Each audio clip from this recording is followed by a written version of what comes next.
আচ্ছা আমরা দেখি আর কেউ আসে কিনা, আমরা 9:05 শুরু করবো, ঠিক আছে? ওকে ভাইয়া।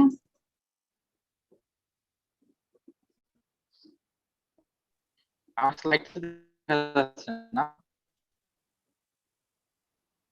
দেখা যাচ্ছে ভাইয়া। ভাইয়া রেকর্ডিং শুরু করে দিয়েছি। তাহলে কি শুরু করে দেবো? আর একটু ওয়েট আচ্ছা তাহলে করি শুরু ভাইয়া। করে দেই। আচ্ছা 1-2 মিনিট। আমরা এক দুই মিনিট, হ্যাঁ হ্যাঁ 1-2 মিনিট দেখে তারপর। আসসালামু আলাইকুম ভাই। ওয়ালাইকুম আসসালাম। কি অবস্থা তোমার? তো আজকে আমি ওরিয়েন্টেশন হয়েছে তাই না? আরে ভাই সমস্যা নাই।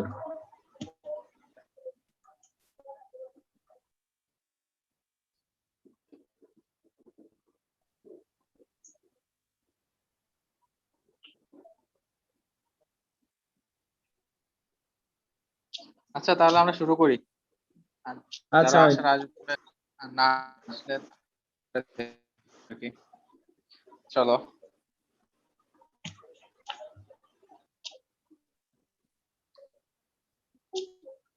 আজকে আমরা পড়বো হলো সলিউশন, ঠিক আছে? দেখো আজকে আমরা পড়বো সলিউশন। সলিউশনটা বায়োকেমিস্ট্রির জন্য শুধু ইম্পর্টেন্ট না, এটা তোমার ফিজিওলজির জন্য ইম্পর্টেন্ট, এটা বায়োকেমিস্ট্রির জন্য ইম্পর্টেন্ট। তুমি যখন প্যাথোলজি পড়বে এটা প্যাথোলজির জন্য ইম্পর্টেন্ট, যখন তুমি ফার্মাকোলজি পড়বে ফার্মাকোলজির জন্য ইম্পর্টেন্ট, আবার যখন তুমি মেডিসিন পড়বে মেডিসিনের জন্য ইম্পর্টেন্ট, সার্জারি পড়লে সার্জারির জন্য ইম্পর্টেন্ট, আবার যখন গাইনি পড়বে গাইনির জন্য ইম্পর্টেন্ট। তুমি বুঝতেছো সলিউশন ইম্পর্টেন্স কতটুকু? আর আশা করি তোমাদেরকে বুঝাইতে পারছি যে সলিউশনের ইম্পর্টেন্সটা আসলে তোমাদের জন্য কতটুকু। অর্থাৎ জি তুমি বায়োকেমিস্ট্রি তোমার কিন্তু একবারে বেসিকটা বায়োকেমিস্ট্রি পড়াবে, আর কোনো সাবজেক্টে পড়াবে না।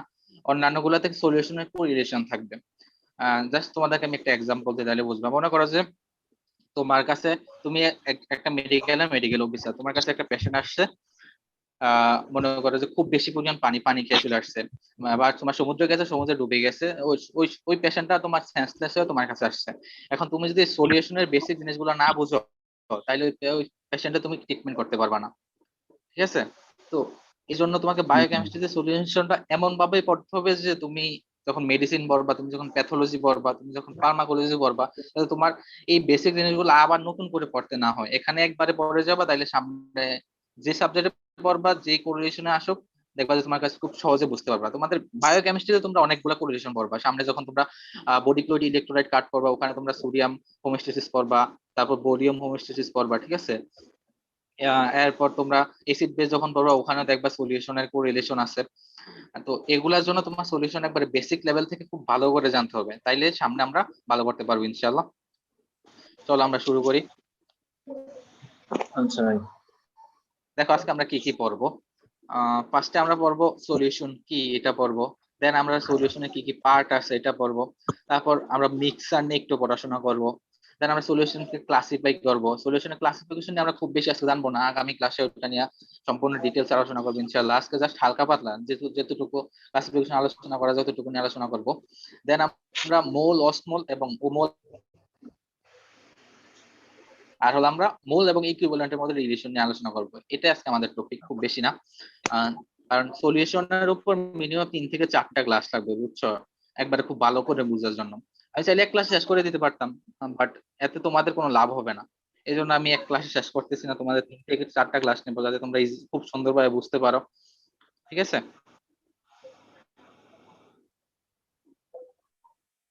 ভাই সামনে ফার্স্টে দেখো, বুধ বৃহস্পতিবার আমাদের ফার্স্ট আইটেম আছে। বুঝে নাই? সলিউশনের উপর আইটেম আছে।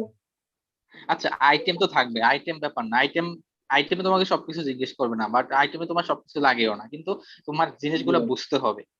বোঝার জন্য তোমার এই ক্লাসগুলো একটু করা লাগবে আর কি। তুমি আইটেম, তুমি ক্লাস অর্থাৎ ইয়াতে তোমার টিচার যতটুকু পড়াচ্ছে তুমি অতটুকু পড়ে আইটেম ক্লিয়ার করে ফেলতে পারবা, বাট তোমার নিজের জন্য, ঠিক আছে? আমি তোমাকে একটা বলি, জাস্ট এক্সাম্পল দিই, ঠিক আছে? মনে করো যে মেডিকেলে পাস হলো 60%, আমরা মেডিকেলে পাস করি, আর এই 60%-এ ইউনিভার্সিটি লেভেলে ফার্স্ট ক্লাস পাই, ঠিক আছে? তো এই দুইটা কি সেম হইলো? কখনোই সেম না। তোমাকে যখন জিজ্ঞেস করো তুমি বললো তুমি পাস, কিন্তু তোমার ফ্রেন্ড যে ইউনিভার্সিটি পড়ে তাকে যখন জিজ্ঞেস করে সে বলবে সে ফার্স্ট ক্লাস, কিন্তু নাম্বার কিন্তু দুইজনের সেম। এটা কিন্তু ডিফারেন্স। তোমাকে তোমার মেডিকেলে 60% পড়ানো হবে, অর্থাৎ তোমার পাস করার জন্য যতটুকু দরকার তোমাকে তোমার মেডিকেল ততটুকুই পড়িয়ে দিবে। এর উপরে তুমি যতটুকু পড়তে পারবে তোমার নিজের ইচ্ছার উপরে ডিপেন্ড করে তুমি পড়বা। 60% পড়লে এনাফ, অর্থাৎ একটা সাবজেক্ট থেকে তুমি 60% জানলে মোটামুটি তুমি ভালো ডাক্তার, তুমি পাস করে ভালো ডাক্তার হয়ে গেছো। এর উপরে যত বেশি জানবা তুমি মানে তত ভালো ডাক্তার, তুমি তত ভালো ক্লিনিশিয়ান হবা। ঠিক আছে, বুঝছো তো ব্যাপারটা? তো আইটেমের সাথে আসলে এটা কোনো তোমার জানার জানার ব্যাপারে আইটেম ব্যাপার সম্পূর্ণ আলাদা। আইটেমে তোমার সব লাগবে না, পাস করার জন্য সব দরকার না, কিন্তু জানার জন্য তোমাকে অনেক কিছু জানতে হবে। একটা জিনিস বোঝার জন্য তোমাকে আর সাথে কোরিলেট করে আর অনেক কিছু জানতে হবে। আজকের ক্লাসটা করে এখানে দেখবা যে আমি তোমাকে একটা জিনিস বোঝানোর জন্য আর কত কিছু নিয়ে আসা লাগতেছে। ঠিক আছে,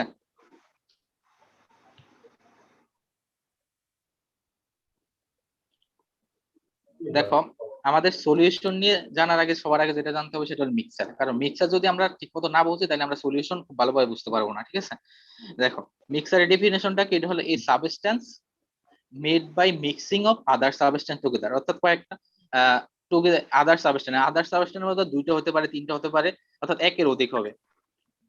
বুঝছো তো? আমার স্লাইড তুমি দেখা যাচ্ছে না তাই না? ভাইয়া স্লাইড তো চেঞ্জ হচ্ছে না।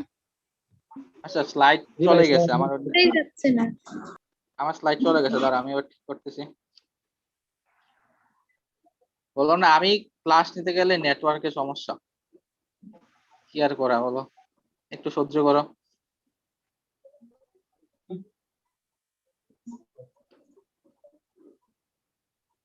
এখন দেখা যাচ্ছে?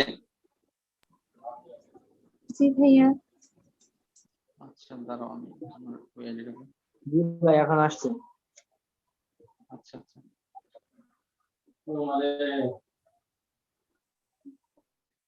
এবার আসো আমরা যেটা বলতেছিলাম, মিক্সচার। ঠিক আছে, মিক্সারটা আসলে কি? মিক্সারটা হলো তোমার আহ অর্থাৎ দুই বা দুই অধিক সাবস্টেন্সকে আমি একসাথে যোগ করে বা একসাথে মিক্স করে নতুন একটা সাবস্টেন্স তৈরি করবো। হ্যাঁ সাবস্টেন্সটা সেম হইতে পারে, অর্থাৎ দুইটা সেম সাবস্টেন্স, মনে করো চিনির দুইটা ব্যাগকে যদি আমি একসাথে, চিনির দুই ব্যাগ সরি, মনে করো সুগার, ঠিক আছে, সুগারের এন একটা এই সুগার এক ব্যাগ, সুগার এক ব্যাগ, দুইটা ব্যাগ সুগারকে আমি একসাথে মিক্স করে কি করলাম, আবার সুগারে বানাইলাম।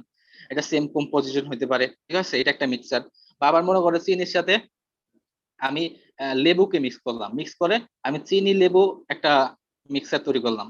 এখানে কিন্তু দুইটা হয়ে গেছে, এটা সেম কম্পোজিশন নাই, এটাতে তোমার কি সেম কম্পোজিশন ছিল দুইটার, অর্থাৎ দুইটা সেম সাবস্টেন্স হওয়ার, আমার সাবস্টেন্স দুটো সেম হওয়ার কারণে আমার প্রোডাক্টও সেম ছিল। ঠিক আছে, এটা হলো আমাদের কি সেম, অর্থাৎ এটা হলো আমার হোমোজেনাস মিক্সচার। আর এখানে সেকেন্ড আমি যেটা এক্সাম্পল দিলাম সেটা দেখা, একটা ছিল চিনি আর একটা ছিল লেবু, তার মানে আমাদের প্রোডাক্টে সাবস্টেন্সে ডিফারেন্ট, তার মানে আমাদের প্রোডাক্ট অবশ্যই ডিফারেন্ট হবে। এই জন্য আমাদের কি আমাদের মিক্সচারটা কি হয়েছে, বা আমার প্রোডাক্ট কি, আমাদের প্রোডাক্ট হলো তোমার চিনি এবং লেবু। এখন আমি তোমাদেরকে বুঝাই সাবস্টেন্স মানে কি। সাবস্টেন্স মানে হলো বিগ চেয়ার, তোমরা ইয়াতে পড়ছো না, সাবস্টেন্স আর প্রোডাক্ট, বিগ চিয়ক আর উৎপাদক পড়ে আসছো না? জি ভাইয়া। জি হ্যাঁ, ভাইয়া। এই বিগ সাবস্ট্রেট মানে কি, সাবস্ট্রেট মানে হলো তোমার বিক্রিয়া, অর্থাৎ বিক্রিয়ার জন্য কি কি দরকার হয়। আর প্রোডাক্ট মানে হলো উৎপাদক। এটা নিয়ে তোমরা ইয়াতে অর্থাৎ বায়োকেমিস্ট্রিতে সাবস্ট্রেট প্রোডাক্টের অনেক কাহিনী আছে। যখন মেটাবলিজম পড়া শুরু করবা তখন দেখবা যে এটা অনেক অনেক আছে সাবস্ট্রেট প্রোডাক্ট, অর্থাৎ প্রত্যেকটা মেটাবলিক পাথওয়ের কিছু সাবস্ট্রেট আছে তার কিছু প্রোডাক্ট আছে, তখন ওইগুলো খুব ভালো মতো পড়বা। আমি জাস্ট এখানে জাস্ট এক্সাম্পল দিচ্ছি, সাবস্ট্রেট আর প্রোডাক্ট, বিক্রিয়ক আর উৎপাদক। এখন তুমি যখন আহ একটা দুইটা সেম সাবস্ট্রেটেরই প্রোডাক্ট তৈরি করবা, তার মানে আমার কি সাবস্ট্রেটের যে কেমিক্যাল স্ট্রাকচার ছিল প্রোডাক্টেরও কেমিক্যাল স্ট্রাকচার সেম থাকবে, তাই তো? প্রোডাক্টের কেমিক্যাল স্ট্রাকচার সেম থাকবে, এটাকে আমরা বলি হোমোজেনাস মিক্সচার। আর যখন তুমি দুইটা ডিফারেন্ট সাবস্ট্রেট ইউজ করবা, মনে করো কি সুগার এন্ড লেবু, তাইলে তোমার উৎপাদক কি হবে, উৎপাদক বা প্রোডাক্টও ডিফারেন্ট হবে, অর্থাৎ দুইটা মিক্সারে নতুন একটা প্রোডাক্ট হবে, চিনি লেবু বা লেবু চিনি যেটা বলো তোমরা, এটা আর কি, এটাকে আমরা বলি হেটারোজেনাস মিক্সার। আমরা ডেফিনেশনটা থেকে তাইলে দেখো, homogeneous mixture definition কি, it is the mixture of two or more substance showing all through the same composition. Same composition মানে এটাই, অর্থাৎ কি তুমি সুগার, দুইটা সুগারকে মিক্স করার পরে নতুন যে প্রোডাক্ট হচ্ছে বা নতুন যে মিক্সারটা হচ্ছে, এটাতে তোমার সম্পূর্ণ মিক্সারে কি পাবা, তুমি তুমি শুধুমাত্র সুগার পাবা, আর কিন্তু কিছু পাবা না, আর কিছু পাবা, কিছু পাবা না। ঠিক আছে, এটা হলো হোমোজেনাস মিক্সার। আর হেটারোজেনাস মিক্সার কি, it is the mixture of two or more substance showing different composition in different part of total mixture. তার মানে কি আমি তোমাকে বলি, দেখো তুমি মনে করো চিনি প্লাস লেবু দুটাকে মিক্স করলাম। এখন দেখো চিনির ঘনত্ব বেশি, আমরা জানি চিনির ডেনসিটি বেশি, লেবুর ডেনসিটি কম, তাই না? এখন দেখা যাবে যে মিক্সারের কোনো পার্টে চিনি বেশি থাকতেছে, কোনো পার্টে নিচে, মেনলি তোমার আমাদের যে নিচে, অর্থাৎ মিক্সারটা যখন করবা, মনে করো মিক্সারটা তুমি একটা বোতলে মেপে নিলাম, মনে করো একটা বোতলে মিক্সারটা নিলাম, নেওয়ার পরে কি হবে, নিচের পার্টে আমরা দেখবো যে তোমার চিনি বেশি থাকতেছে, কিন্তু উপরের পার্টে আমাদের লেবু বেশি থাকতেছে। এটাকে আমরা বলতেছি কি, showing different composition and different part of total mixture. বুঝছো? আমাকে আবার বলতে হবে? না বুঝছি ভাই। বুঝতে পারছি ভাইয়া। ওকে, তাহলে আমরা সামনে যাই। দেখো মিক্সার তো আমরা বুঝে গেলাম, এবার আমরা সলিউশনে যাই। সলিউশনটা কি? দেখো এই সলিউশনের এই ডেফিনেশনটা পুরোটাই কিন্তু ভাইভাতে বলতে হবে। তোমরা কে কতটুকু পড়ছো এটা ডাজন্ট ম্যাটার, যখন প্রফেসররা ভাইভা নিবে কার্ডক্রামে, তখন তোমাকে এই পুরোটা বলতে হবে, একটা সিঙ্গেল ওয়ার্ডও মিসিং হওয়া যাবে না, এটা মনে রাখবা। দেখো আমরা ডেফিনেশনটা দেখি। Solution is a homogeneous mixture. আচ্ছা আমাকে বলো হোমোজেনাস মিক্সচার মানে কি? দুইটা প্রোডাক্ট দুইটা সাবস্টেন্স সেম থাকবে, প্রোডাক্ট সেম থাকবে। হ্যাঁ আচ্ছা গুড, এই তো সবাই মনোযোগী। Solution is a homogeneous mixture of two or more substance. তার মানে দুই বা দুইয়ের অধিক সাবস্টেন্স। আর সাবস্টেন্স গুলো তোমার সলিড, লিকুইড, গ্যাস, তিনটা যে কোনো একটাই হতে পারে, বা তিনটা নিয়ে হতে পারে, তিনটা আলাদা আলাদা হতে পারে। Two or more substance distributed uniformly, তারা ইউনিফর্মলি ডিস্ট্রিবিউট হবে, ঠিক আছে, অ্যামাং ইচ আদার, নিজেদের মধ্যে। তারপর কি করবে, to from a single phase, একটা সিঙ্গেল ফেজ তৈরি করবে, ঠিক আছে, depending upon temperature and pressure. এটা ডিপেন্ড করে টেম্পারেচার এবং প্রেসারের উপরে। এটা হলো ডেফিনেশন। অর্থাৎ সলিউশন হলো একটা হোমোজেনাস মিক্সচার। তার মানে হলো কি, তাদের কম্পোজিশন, লাস্ট যে কম্পোজিশন হবে তারা হলো সেম কম্পোজিশন থাকবে, ঠিক আছে। আর হলো তোমার এটা, তারা এখানে যে প্রোডাক্ট গুলো ব্যবহার করবে, এটা হলো তোমার নিজেদের মধ্যে ডিস্ট্রিবিউটেড হবে ইউনিফর্মলি। তারপর কি করবে, একটা সিঙ্গেল ফেজ তৈরি করবে। আমি এক্সাম্পল দিলে বুঝবা, এখন যদি না বুঝো, সিঙ্গেল ফেজ তৈরি করবে। আর এই ফেজটা তোমার, সিঙ্গেল ফেজটা কতক্ষণ থাকবে বা কতক্ষণ পরে এটা ভ্যানিশ হয়ে যাবে, এটা ডিপেন্ড করবে টেম্পারেচার এবং প্রেসারের উপরে। বুঝছো ডেফিনেশনটা? জি ভাইয়া। জি ভাইয়া। এবার দেখো এক্সাম্পল দেই। মনে করো তুমি তোমার সাবস্ট্রেট হলো কি সুগার, সাথে হলো তোমার কি ওয়াটার, তুমি চিনি আর পানিকে একসাথে মিক্স করলা, তার মানে কি তোমার একটা শরবত হলো, তাই না? শরবত শরবত হলো। এখন শরবতের দেখো, আহ তোমার কিন্তু একটা সিঙ্গেল পেজ থাকে। এখানে আমরা শরবত আমরা জাস্ট ওয়াটার দেখি, আমরা কি চিনি দেখতে পাই? না। আমরা না চিনি দেখতে পাই না। আমরা শরবতে শুধুমাত্র ওয়াটারে দেখতে পাই, কোনো চিনি থাকে না আমাদের। তো এটাই আর কি, যে তারা তোমার দুইটা আলাদা আলাদা সাবস্ট্রেট একসাথে মিক্স হয়ে একটা সিঙ্গেল পেজ তৈরি করছে, একটা ওয়াটার একটা পেজ তৈরি করছে, ঠিক আছে। দেন এটাকে আমরা বলতেছি। আর এই তোমার এই চিনি যেটা, সেটাকে যদি তুমি বেশি তাপ দাও, তখন কি হবে, এই তোমার যে শরবতের বেশি তাপ দিলে সে হলো বাষ্পীভূত হয়ে চলে যাবে। আর যদি তুমি তাপ কমায় দাও, তাহলে সে কি হয়ে যাবে, সে হলো তোমার আমাদের বরফ হয়ে আইসক্রিম হয়ে যাবে। বুঝছো? এটা হলো ডিপেন্ডিং আপন প্রেসার এবং টেম্পারেচার। বুঝা গেছে? জি ভাইয়া। আবার বড় রাখবে না তো?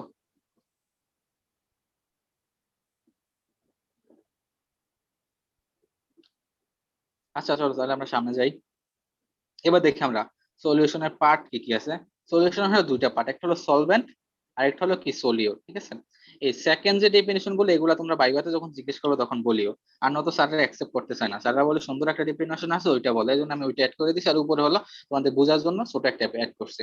দেখো সলভেন্ট মানে কি, a liquid that hold another substance in water solution. অর্থাৎ সলিউশনে যে লিকুইড পোর্শনটা থাকে সেটাকে আমরা কি বলি, সলভেন্ট বলি। আর এটার এবিসি তে যে ডেফিনেশন আছে ওইটা তোমরা পড়তে পারো, বাট এগুলো বাইবাতে বলবা না, নিজেরা বোঝার জন্য জাস্ট বলতে পারো। এবিসি তে যেটা আছে সেটা কি, solvent is a component of A solution which from the large portion of a solution, ঠিক আছে।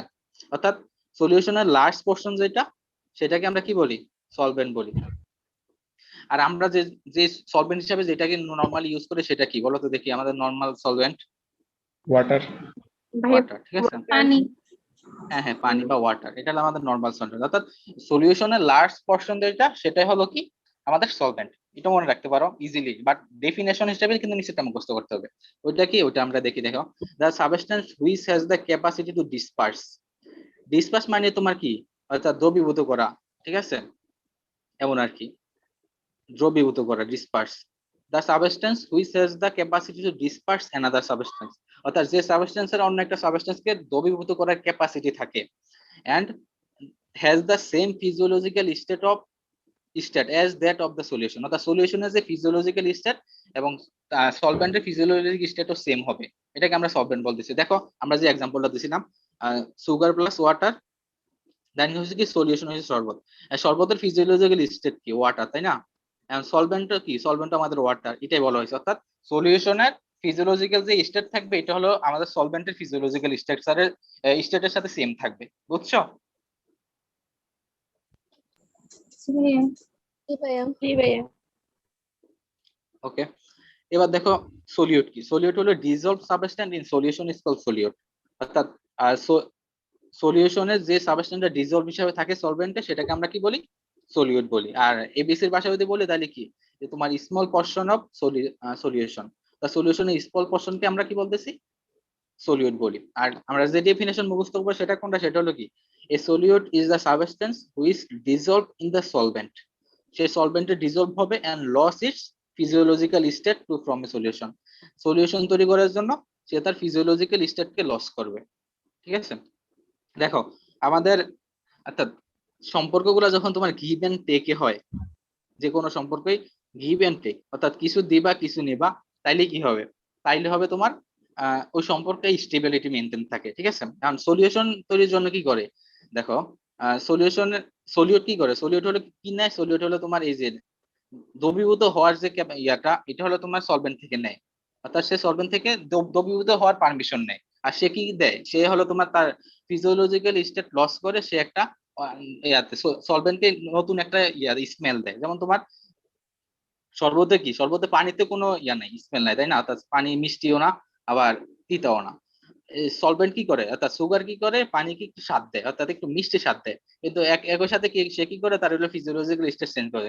সে যে সলিড থাকে, অর্থাৎ সুগার যে সলিড অর্থাৎ কঠিন পদার্থ, সে হলো এই সলিড স্ট্রাকচারকে লস করে পানির মতো লিকুইড হয়ে যাচ্ছে। এট দ্য সেম টাইম পানি কি পাচ্ছে? পানি একটু স্মেল পাচ্ছে। এটা হলো তোমার তাদের মধ্যে গিভ এন্ড টেক রিলেশন, বুঝছো? ভাইয়া ফিজিওলজিক্যাল স্টেটটা আবার একটু বলবেন? আচ্ছা, ফিজিওলজিক্যাল স্টেট মানে কি? ফিজিওলজিক্যাল স্টেট তিন ধরনের থাকে, মনে করো লিকুইড, সলিড আর গ্যাস। এই তিনটা হলো আমাদের ফিজিওলজিক্যাল স্টেট, যে কোনো একটা মলিকিউলের, ঠিক আছে? এখন দেখো সলভেন্ট, সলভেন্ট হিসেবে ওয়াটার, ওয়াটার কি লিকুইড না? Water liquid. আর আমরা সলিড হিসেবে কাকে চিন্তা করতেছি? সুগার। সুগার বা চিনি কি? চিনি হলো সলিড, চিনি হলো সলিড। এখন দেখো চিনির ফিজিওলজিক্যাল স্টেট হলো সলিড আর ওয়াটারের ফিজিওলজিক্যাল স্টেট হলো লিকুইড। তখন আমরা ওয়াটার এবং চিনিকে, সুগারকে একসাথে করে শরবত বানাচ্ছি, তখন কি হচ্ছে? শরবতটা হয়ে যাচ্ছে লিকুইড। তার মানে কি, শরবতের ফিজিওলজিক্যাল স্টেট আর ওয়াটারের ফিজিওলজিক্যাল স্টেট সেম, তার মানে ওয়াটার হলো আমার সলভেন্ট। আর সলিউটের যে ফিজিওলজিক্যাল স্ট্রাকচার সলিড ছিল, তো সুগারের যে ফিজিওলজিক্যাল স্ট্রাকচার সলিড ছিল সেটা চেঞ্জ হয়ে গেছে, চেঞ্জ হয়ে সে লিকুইড অবস্থা চলে গেছে, বুঝছো? জি ভাইয়া, বুঝতে পারছি ভাইয়া। ওকে, এবার আমরা ক্লাসিফিকেশনটা একটু দেখি। ক্লাসিফিকেশন আমরা খুব বেশি বলবো না আজকে, ক্লাসিফিকেশন আগামী ক্লাসে সম্পূর্ণভাবে বলবো। দেখো সলিউশনকে আমরা ফিজিওলজিক্যাল অ্যাপিয়ারেন্সের উপর ডিপেন্ড করে তিন ভাগে ভাগ করতে পারি: saturated solution, unsaturated solution and super saturated solution. Saturated মানে কি? স্যাচুরেটেড মানে হলো, মনে করো যে তোমার যে সলভেন্ট আছে, সলভেন্ট হিসেবে ওয়াটার আছে, ওয়াটার হলো তোমার 100 গ্রাম চিনিকে হলো ডিজলভ করতে পারে আর কি, দ্রবীভূত করতে পারে 100 গ্রাম চিনিকেই। তো ওই যে সলিউশনে 100 গ্রাম, অর্থাৎ এই 100 গ্রাম সলিউটই আছে সলভেন্টের জন্য, সেটাকে আমরা বলি কি? Saturated solution. অর্থাৎ যে পরিমাণ সলিউট সলভেন্ট ডিজলভ করতে পারে সেই পরিমাণ সলিউটেই সলিউশনে প্রেজেন্স আছে, সেটাকে আমরা বলবো স্যাচুরেটেড সলিউশন। আর আনস্যাচুরেটেড মানে কি? মনে করো যে 100 গ্রাম হলো ওয়াটার 100 গ্রাম চিনিকে ডিজলভ করতে পারে, কিন্তু আবার সলিউশনে প্রেজেন্ট আছে 50 গ্রাম, আর 50 গ্রাম যে ঘাটতি আছে, এটাকে আমরা কি বলি? Unsaturated solution. অর্থাৎ যে পরিমাণ সলিউটকে সলভেন্ট ডিসপার্স করতে পারে ওই পরিমাণ না থেকে কিছু কম থাকতে, সেটাকে আমরা বলবো আনস্যাচুরেটেড সলিউশন। আর সুপার স্যাচুরেটেড মানে কি? বেশি থাকবে, বুঝছো? অর্থাৎ মনে করো যে 100 গ্রাম থাকার কথা, সে 100 গ্রাম না থেকে আরো বেশি থাকবে, 150 গ্রাম, 120 গ্রাম বা 200 গ্রাম থাকবে, এটাকে আমরা বলি সুপার স্যাচুরেটেড সলিউশন, বুঝছো? জি ভাইয়া। ভাইয়া সুপার স্ট্যান্ডার্ডটা কি বলছিলেন? সুপার স্যাচুরেটেড মানে হলো, মনে করো যে 100 গ্রাম সলিউটকে সলভেন্ট ডিজলভ করতে পারে, কিন্তু সেখানে 100 গ্রামের বেশি থাকবে, মোর দেন 100 গ্রাম। এটা 150 হতে পারে, 200 হতে পারে, 300 হতে পারে, যত অর্থাৎ মোর দেন 100 বেশি হবে আর কি। এটা হলো সুপার স্যাচুরেটেড। ঠিক আছে, জি ভাইয়া। ওকে। এবার দেখো on the basis of their permeability to cell membrane, অর্থাৎ সেল মেমব্রেনের পারমিয়াবিলিটির উপর ডিপেন্ড করে সলিউশন হলো দুই প্রকার, ক্রিস্টালয়েড এন্ড কলয়েড। ক্রিস্টালয়েড মানে হলো তোমার কি, তারা হলো সেল মেমব্রেন দিয়ে পারমিয়েবল। ক্রিস্টালয়েড কলয়েডের আলাদা ক্লাস আছে, ওখানে ডিটেইলস বলবো, জাস্ট এখানে অল্প একটু জানো। ক্রিস্টালয়েড মানে যারা সেল মেমব্রেন দিয়ে পাস করতে পারে, অর্থাৎ সেল মেমব্রেন দিয়ে পাস করে সেলের বাইরে আসতে পারে, আবার পাস করে সেলের বাইরে থেকে সেলের ভিতরে যাইতে পারে, এরা হলো আমাদের ক্রিস্টালয়েড। আর কলয়েড মানে কি, যারা সেল মেমব্রেন পাস করতে পারে না।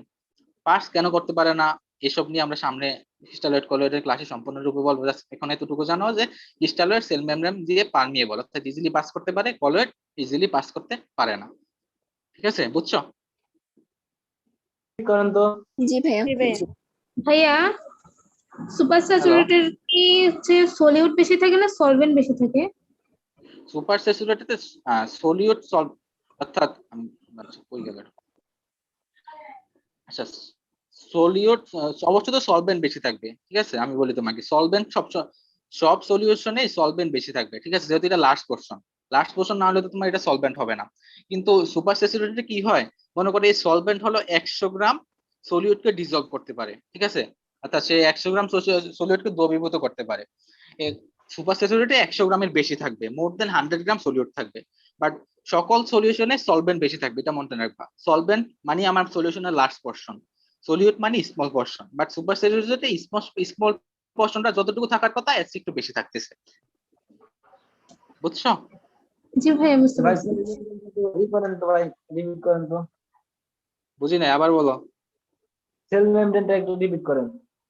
আচ্ছা সেল মেমব্রেন ওইটা দেখো, আমরা বলতেছি on the basis of membrane permeability, অর্থাৎ সেল মেমব্রেন পারমিয়াবিলিটির উপর ডিপেন্ড করে সলিউশন দুই প্রকার, ক্রিস্টালয়েড এবং কলয়েড।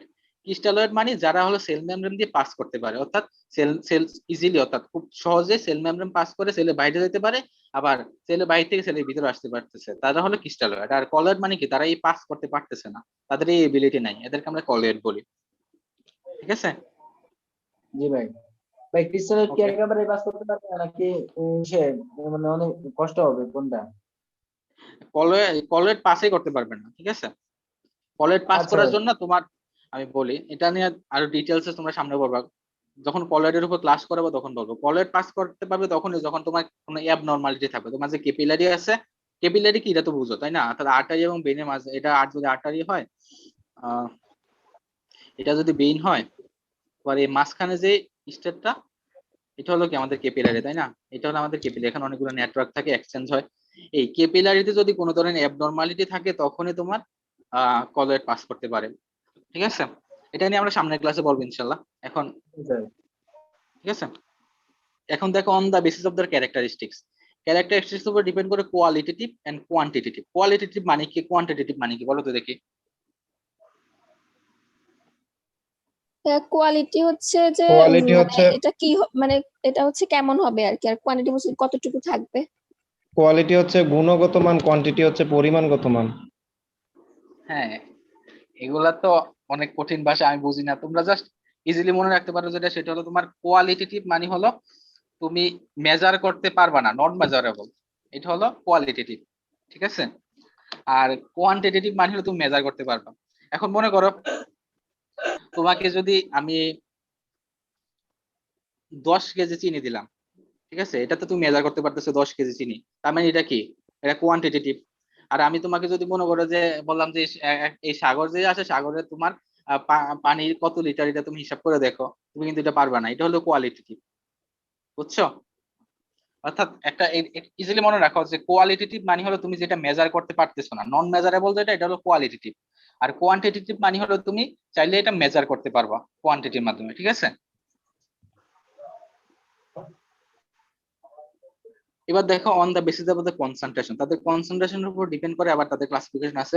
এটা হলো তোমার molar solution, molar solution, normal solution, osmolar solution, তারপর হলো পার্সেন্টেজ সলিউশন। পার্সেন্টেজ সলিউশন মধ্যে আবার আছে তোমার 3 ধরনের, ওয়েট বাই ওয়েট, হ্যাঁ weight by weight solution, weight by volume solution আর ভলিউম বাই ভলিউম সলিউশন। এটা হলো পার্সেন্টেজ। ওয়েট বাই ওয়েট মানে কি, তোমার সলভেন্টও ওয়েটে থাকবে, কেজিতে থাকবে, আবার সলিউটও কেজিতে থাকবে। সলিউটও কেজিতে থাকবে। এটা হলো আমার কি ওয়েট বাই ওয়েট সলিউশন। তার মানে আমার সলিউশনের একক কি হবে, সলিউশনের একক হবে কেজি, সলিউশনের একক কেজি হবে, ঠিক আছে। এটা হলো আমার ওয়েট বাই ওয়েট সলিউশন। আর ওয়েট বাই ভলিউম মানে কি, দেখো ওয়েট বাই ভলিউম মানে আমার সলিউট হবে কেজিতে, সলিউট কেজিতে হবে, আর সলভেন্ট হবে ভলিউম অর্থাৎ মিলিলিটারে। তার মানে আমার সলিউশন কি হবে, সলিউশন হবে তোমার কেজি পার মিলিলিটার, ঠিক আছে।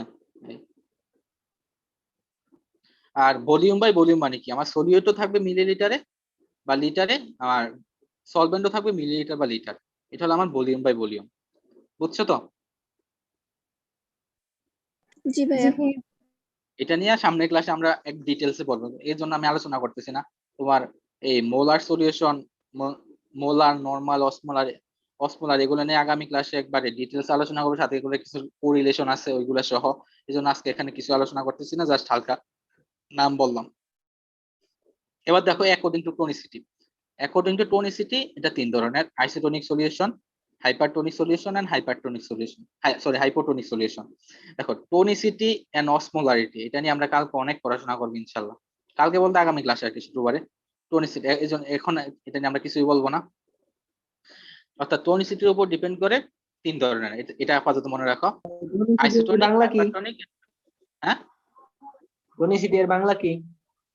টোনিসিটির বাংলা তো আমি নিজে জানি না, ঠিক আছে। আচ্ছা আমি জেনে তোমাকে জানিয়ে দিব গ্রুপে। বাট টোনিসিটি বাংলা লাগবে না, এটা তোমার টোনিসিটি এবং ডিকশনারিতে অসমোলারিটির দেখে মধ্যে, বুঝতে হবে। টোনিসিটি এবং অসমোলারিটির মধ্যে তোমার পার্থক্যটা বুঝতে হবে, ঠিক আছে, তাইলে তুমি বুঝবা। আমি তোমাকে যে হালকা একটা কথা ধারণা দিই তাইলে বুঝো। দেখো টোনিসিটি, আরে আবার মেবি তোমার স্লাইড চলে গেছে না, আমার স্লাইড তো দেখা যায় না তাই না? দেখা যায় ভাই। ভাই দেখা যায় তো। আমি আমি তো দেখতেছি না। ভাই চলে হ্যাঁ গেছে। এখন চলে গেছে। এখন চলে এটা গেছে।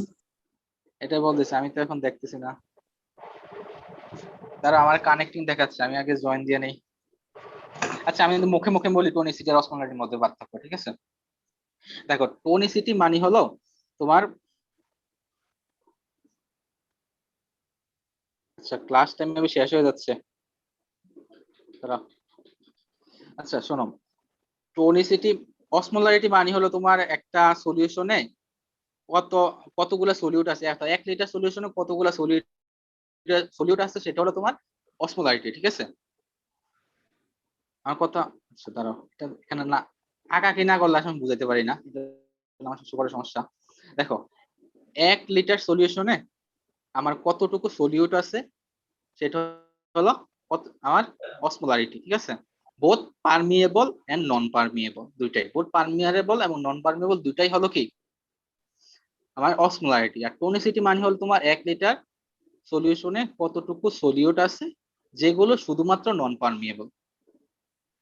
এবার বুঝছো তো? জি ভাই, জি। বুঝছি। হ্যাঁ এটাই হলো ডিফারেন্স, আর কিন্তু কিছুই না। টাইম মেবি শেষ হয়ে যাবে, তোমরা আবার সেম লিংকে জয়েন করে যদি কাটে যায়, ঠিক আছে। জি ভাই। ওকে, এবার আসো যে এটা একটু দেখো। এটা দেখলে তোমরা মোটামুটি ইজিলি বুঝতে পারবা। সলিউশনকে আমরা মূলত মেইনলি দুই ভাগে ভাগ করি, কোয়ালিটেটিভ এন্ড কোয়ান্টিটেটিভ। কোয়ালিটেটিভ যেটা সেটা হলো তোমার কি আবার দুই ধরনের, ক্রিস্টালয়েড এন্ড কলয়েড। কলয়েড আবার দুই ধরনের, ইমালশন এন্ড সাসপেনশন। এগুলো নিয়ে সামনের ক্লাসে অর্থাৎ ক্রিস্টালয়েড কলয়েড ক্লাসে আমরা আলোচনা করবো ইনশাল্লাহ। দেন কোয়ান্টিটেটিভ আবার হলো তোমার দুই ধরনের, standard and non standard. Standard কি এটা আমরা সামনে পড়বো ইনশাল্লাহ, আমাদের এই আজকের ক্লাসের স্লাইডে আছে। স্ট্যান্ডার্ড আবার অনেক ধরনের থাকে, molar, normal, osmolar, percentage and molal. আর পার্সেন্টেজ আবার তিন ধরনের আমরা বলছি, weight by weight, weight by volume, volume by volume. আর নন স্ট্যান্ডার্ড হলো কি স্যাচুরেটেড, আনস্যাচুরেটেড, সুপার স্যাচুরেটেড। তুমি এটাও পড়তে পারো বাট ওইটাও পড়তে পারো, কিন্তু তোমার ভাইভাতে কি হয়, ভাইভাতে তোমাকে স্যার স্পেসিফিক জিজ্ঞেস করে যে তুমি ফিজিক্যাল অ্যাপিয়ারেন্স এর উপর ডিপেন্ড করে সলিউশনকে ক্লাসিফাই করো, তখন তোমাকে ওইভাবে বলা লাগে। এটা যদি তুমি একবারে পড়ো, এটা তোমার কনসেপ্ট ঠিক থাকে, তুমি মনে রাখতে পারো ইজিলি। বাট ওইটা তোমাকে ভাইভাতে হুট করে জিজ্ঞেস করলে তখন আর এটাতে মনে থাকে না। এই জন্য ওইটা একটু পড়বো আর এটা জাস্ট মাথায় সেট করে নিবে, তাইলে হবে। বুঝছো? জি জি ভাইয়া। ভাই। জি ভাইয়া। ওকে, আচ্ছা দাঁড়াও 1 মিনিট, যাওয়ার সমস্যা নেই। আচ্ছা, এবার আমরা একটু দেখবো মোল এবং অসমোল। ঠিক আছে, মোল কি এন্ড অসমোল কি এটা নিয়ে আমরা একটু আলোচনা করব। অসমোল কি, দেন এটার মধ্যে আমরা রিলেশন গুলো দেখবো। দেখো মোল মানে কি, it is the gram molecular weight of a substance or gram atomic weight of A element. যদি দেখে আমি ভুল দেখছি না, ঠিক আছে। দেখো এটা মোল মানে হলো গ্রাম মলিকুলার ওয়েট, এটা তো তোমরা ইন্টারমিডিয়েটে পড়ে আসছো তাই না, আণবিক ভর আর হলো কি পারমাণবিক ভর, তাই না? আহ পারমাণবিক মলিকুলার ওয়েট হবে যদি কম্পাউন্ড হয়। কম্পাউন্ড কি এলিমেন্ট কি, এটা কিন্তু গত ক্লাসে বলছিলাম, তোমাকে বলতে পারবা?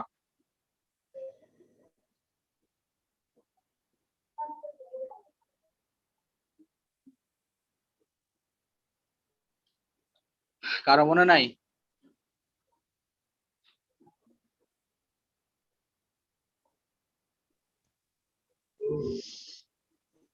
আচ্ছা থাক, আমি বলি কি আর করা।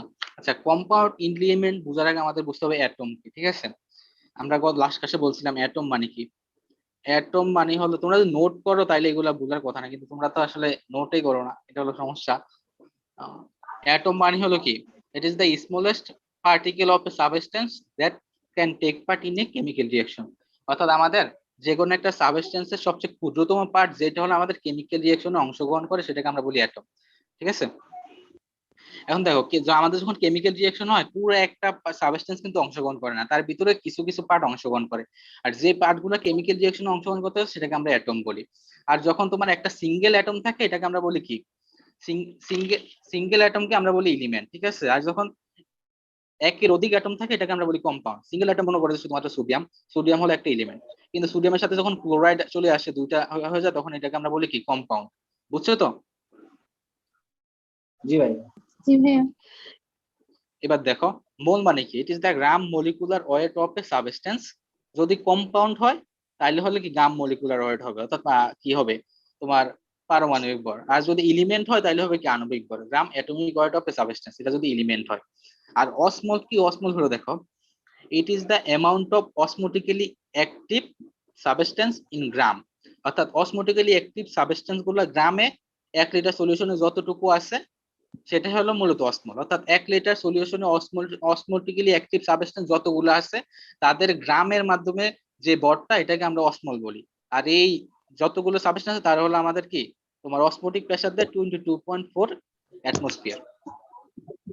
বুঝছো? আমাকে আবার বলতে হবে? ভাইয়া আবার ভাইয়া, রিপিট করেন। আচ্ছা ওয়েট, আমি রিপিট করতেছি। দেখো অসমল মানে হলো তোমার 1 লিটার সলিউশনে, বাংলায় বলি 1 লিটার সলিউশনে যতগুলো অসমোটিক্যালি অ্যাক্টিভ সাবস্টেন্স আছে তাদের গ্রামে কনসেন্ট্রেশনকে আমরা কি বলি, অসমল বলি। আর এই যে যতগুলো অসমোটিক্যালি অ্যাক্টিভ সাবস্টেন্স আছে তারা হলো আমাদের কি, ওয়াটারে অর্থাৎ পানিতে তোমার অসমোটিক প্রেসার দিবে 22.4 অ্যাটমসফিয়ার। বুঝছো এবার? জি ভাই, বুঝতে পারছি। ভাইয়া বুঝতে আচ্ছা, এখানে এখানে আরো কথা আছে, পরের স্লাইডে দেখবো। কারণ এভাবে তোমরা আসলে বুঝবা না, তোমরা এখন তোমাদের মাথায় কোশ্চেন আসতে পারে অসমোটিক্যালি অ্যাক্টিভ সাবস্টেন্স কি, অসমোটিক প্রেসার কি, এটা তো কিছুই জানি না, তাহলে এটা বুঝবো কেমনে? এই জন্য সামনের রাকিব স্লাইডটা পরে দেন আমরা, হ্যাঁ হ্যাঁ সামনের স্লাইডটা পরে আমরা ব্যাক আসতেছি, তাইলে বুঝবা। আচ্ছা, কেউ কি কিছু বলতেছিলা? না ভাইয়া, বললাম যে আপনি যে বললেন কোশ্চেন আসতে পারে, রাকিবে অলরেডি কোশ্চেনটা করছে আর কি চ্যাট বক্সে, এটাই বললাম আর কি। আচ্ছা, আমি তো কোশ্চেন দেখতে পারতেছিলাম না আর কি, তারে তো আমি ইয়াতে ইনবক্সে বলছি, সে আবার কোশ্চেন করে, তার ফিরানো উচিত। এবার দেখো অসমোটিক্যালি অ্যাক্টিভ সাবস্টেন্স মানে কি। Osmotically active substance means the substance which can exert osmotic pressure. অর্থাৎ যে সাবস্টেন্স গুলো অসমোটিক প্রেসার দেয় তাদেরকে আমরা কি বলি, অসমোটিক্যালি অ্যাক্টিভ সাবস্টেন্স বলি। বুঝছো? জি ভাইয়া। ঠিক আছে, ভাইয়া এবার কোন দেখো কোন সাবস্টেন্স দেয়? এই যে এখন আমরা দেখো হাইলি অসমোটিক সাবস্টেন্স হলো sodium and glucose. Sodium and glucose সবচেয়ে বেশি অসমোটিক্যালি অ্যাক্টিভ সাবস্টেন্স, তারা সবচেয়ে বেশি অসমোটিক প্রেসার ক্রিয়েট করে। তোমরা যখন তোমার অসমোলার প্লাজমা অসমোলারিটি পড়বা না, ঠিক আছে, প্লাজমা অসমোলারিটি, সরি ধরো, প্লাজমা অসমোলারিটি যখন পড়বা তখন দেখবা যে প্লাজমা অসমোলারিটি যা আছে তার 92% দেয় হলো সোডিয়াম ক্লোরাইড, 92% দেয় সোডিয়াম ক্লোরাইড। দেখো অর্থাৎ 100% এর 92% একটা মলিকিউল দিচ্ছে সোডিয়াম ক্লোরাইড, আর বাকি 8% দিচ্ছে বাকি সবাই মিলে, অর্থাৎ গ্লুকোজ, প্রোটিন, তোমার ব্লাডে আর যা যা আছে কলয়েড পার্টিকেল সবাই মিলে কত দিচ্ছে, মাত্র 8%। সোডিয়াম একে 92% দিতেছে। দেখো ও অসমোটিক্যালি কত অ্যাক্টিভ, ঠিক আছে। আর লেস অসমোটিক্যালি অ্যাক্টিভ সাবস্টেন্স হলো তোমার ইউরিয়া এবং প্রোটিন, এর হলো লেস অসমোটিক্যালি অ্যাক্টিভ, এরা অসমোটিক প্রেসার দেয় বাট কম দেয়। বুঝছো এবার? জি ভাইয়া। জি ভাইয়া। এবার আমরা জানবো অসমোটিক প্রেসার কি, ঠিক আছে। আচ্ছা, অসমোটিক প্রেসার নিয়ে কি কোনো স্লাইড দেই নাই? এই স্লাইড দিতে মনে হয়, তাহলে আমি মুখে মুখে বলি, তোমরা একটু শোনো, ঠিক আছে। দাঁড়াও। যাতে অ্যাড করার কথা ছিল, অ্যাড করতে ভুলে গেছি, মনে নেই।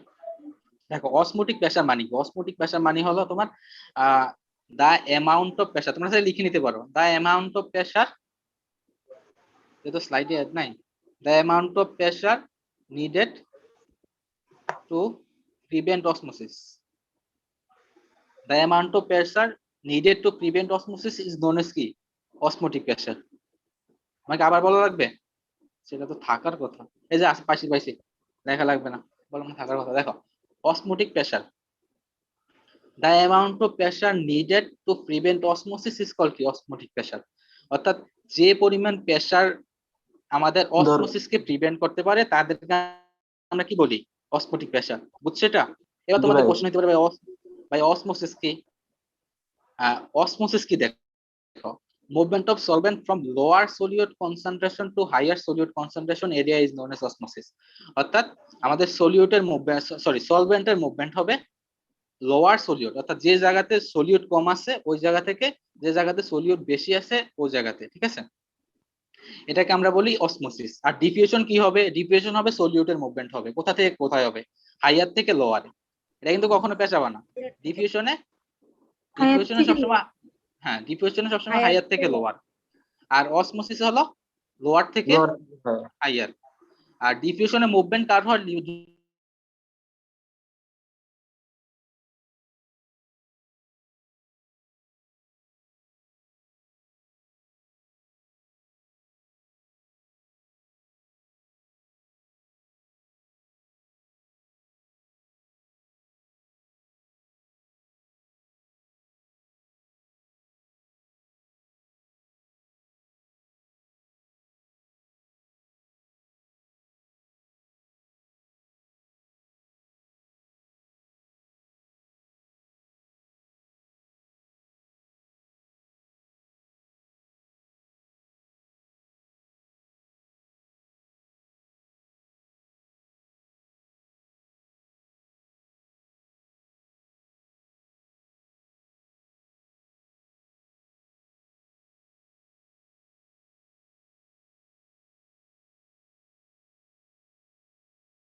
মেমব্রেন ট্রান্সপোর্টের সামনে যখন পড়া জি শুরু ভাই। করো দেখো অসমোসিস নিয়ে কোশ্চেন আছে, অর্থাৎ বইয়ে অনেক লেখা আছে। তো ওটা যখন পড়বে ওখানে দেখবা ক্লিয়ারলি। ঠিক আছে। আচ্ছা ঠিক আছে, ঠিক আছে। পেসিভ ট্রান্সপোজ মানে সবসময় হাইয়ার থেকে লোয়ার হবে ব্যাপারটা। পেসিভ মানে হলো তোমার এটাতে এনার্জি লাগবে না, এটা হলো প্রথম কথা। সেকেন্ড হলো তোমার এটাতে ওই যে তোমার এটা কি হবে, এটা হবে তোমার এগেইনস্ট হতে পারে, অ্যালোন হতে পারে, বোথ। কারণ তোমার এই আছে কি বলে অসমোসিসে কি হয়, অসমোসিস হলো তোমার ওয়াটারের সলভেন্টের মুভমেন্ট হয়, সলিউটের কিন্তু মুভমেন্ট হয় না। ঠিক আছে। এখন দেখো মুভমেন্ট হয়। আচ্ছা দাঁড়া, আমার স্লাইড দেখা যাচ্ছে? এখন দেখা যাচ্ছে। আচ্ছা দাঁড়াও, আমি তোমাকে বলতেছি তাহলে বুঝবা। দেখো অসমোসিসে মুভমেন্ট হয় সলভেন্টের, এটা তো বলতেছিলাম। সলভেন্টের মুভমেন্ট হয় ওই থেকে হাই লোয়ার সলিউট থেকে হাইয়ার সলিউট, হাইয়ার সলিউট। ঠিক আছে। মুভমেন্ট কিন্তু হচ্ছে সলভেন্টের, অর্থাৎ পানির মুভমেন্ট হইতেছে, আমার কিন্তু এখানে সলিউটের মুভমেন্ট হইতেছে না। আর ডিফিউশনের মুভমেন্ট হয় কিন্তু সলিউটের, অর্থাৎ সলিউটের হাইয়ার থেকে লোয়ারের মুভমেন্ট হচ্ছে ডিফিউশনে। আর অসমোসিসে সলভেন্ট হচ্ছে, সলভেন্ট কিন্তু তোমার এখানে এগেইনস্ট কনসেন্ট্রেশন হইতেছে না। কারণ কি হয় দেখো, তোমার মনে করে ইসিএফ থেকে সাপোজ ইসিএফ থেকে আইসিএফ এ যাবে, মুভমেন্ট হচ্ছে ইসিএফ থেকে আইসিএফ এ মুভমেন্ট হচ্ছে সলভেন্টের অসমোসিসের কারণে। দেখো ইসিএফ এ পানি যা থাকার কথা, ইসিএফ এ আমার যতটুকু পানি থাকার কথা বা সলভেন্ট থাকার কথা, আইসিএফ এ ততটুকু আছে। তখন মুভমেন্টটা কেন হচ্ছে, মুভমেন্টটা হচ্ছে তোমার ওই যে সলিউট কমে যাওয়ার কারণে। তার মানে যার মুভমেন্ট হচ্ছে সে কিন্তু তোমার এগেইনস্ট বা কনসেন্ট্রেশন গ্রেডিয়েন্টে যাচ্ছে না, সে কিন্তু অ্যালং দা কনসেন্ট্রেশন গ্রেডিয়েন্টে যাচ্ছে, কিন্তু সলিউটের ভেরিয়েশনের কারণে। এখন সলিউটের ভেরিয়েশন কেন হয়, এটা অসমোসিস যখন তোমরা ডিটেইলস পড়ো তখন দেখবা। অসমোসিস কি হয়, সেমি পারমিয়েবল মেমব্রেন থাকে, তাই না? দুইটা সলিউশনের মধ্যে সেমি পারমিয়েবল মেমব্রেন থাকে। এই সেমি পারমিয়েবল মেমব্রেন এক পাশে যখন তোমার সলিউট কনসেন্ট্রেশন কমে যায়, ওই পাশ থেকে যে পাশে সলিউট কনসেন্ট্রেশন বেশি ওই পাশে সলভেন্ট চলে যায়। যখন তোমার সলভেন্ট কেন যায়, আমাদের বডি সবসময় কি চায়, হোমিওস্ট্যাসিস মেনটেন করতে চায়, তাই না? এখন দেখো তোমার এই পাশে সলিউট কমে গেছে, সলভেন্ট অবশ্যই বেড়ে গেছে, তাই না? জি, জি ভাই। বুঝতেছো কিনা দেখো, এটা কিন্তু বুঝতে হবে, এটা ইম্পর্টেন্ট। তোমার সলিউট মনে করো সলভেন্ট 1 লিটার আচ্ছা, দাঁড়াও, 1 লিটার ওয়াটারে হলো তোমার মনে করো সলিউট আছে 100 গ্রাম। ঠিক আছে, বা 100 গ্রাম সলিউট 1 লিটার 1 লিটার ওয়াটারে ডিজলভ হতে পারে। এখন এই 100 গ্রাম কমে 50 গ্রাম হয়ে গেছে, তার মানে এইটার তুলনায় এটা কি কমে গেল না? অর্থাৎ আমার তো 500 মিলিলিটার ওয়াটারে 50 গ্রাম থাকার কথা, তাই না? বুঝতেছো কিনা? জি ভাই। হ্যাঁ, 1 লিটারে 100 গ্রাম হলে 500 মিলিলিটারে কত থাকার কথা, 50 গ্রাম। কিন্তু আমার সলিউট কমে যখন 50 হয়ে গেছে, আমার ওয়াটার কত আছে, আমার ওয়াটার কিন্তু 500 না, আমার ওয়াটার কিন্তু তোমার আচ্ছা বসে কিভাবে ক্লিয়ার, আমার ওয়াটার কিন্তু 1 লিটারে আছে, অর্থাৎ আমার সলিউট কমে কত হয়ে গেছে, 50 হয়ে গেছে, কিন্তু আমার ওয়াটার আছে 1 লিটার। এখন কিন্তু এটা তো আমার বডির ইমব্যালেন্স, এটা কিন্তু আমার হোমোস্ট্যাসিস মেনটেন হচ্ছে না। আমার এই হোমোস্ট্যাসিস মেনটেন করার জন্য কি করে, এই বেশি ওয়াটারটা, অর্থাৎ এমনিতে তো আমরা যদি নর্মাল চিন্তা করি এটা নর্মাল থাকার কথা, কিন্তু যেহেতু আমার সলিউট কমে গেছে, কেন সলিউটের সাথে কম্পারেবল এটা বেশি, এই বেশি ওয়াটারটা সেমি পারমিয়েবল মেমব্রেন দিয়ে, যেখানে মনে করো যে তোমার সলিউট মোটামুটি তুলনামূলক সমান আছে, ওইখানে চলে যাবে। চলে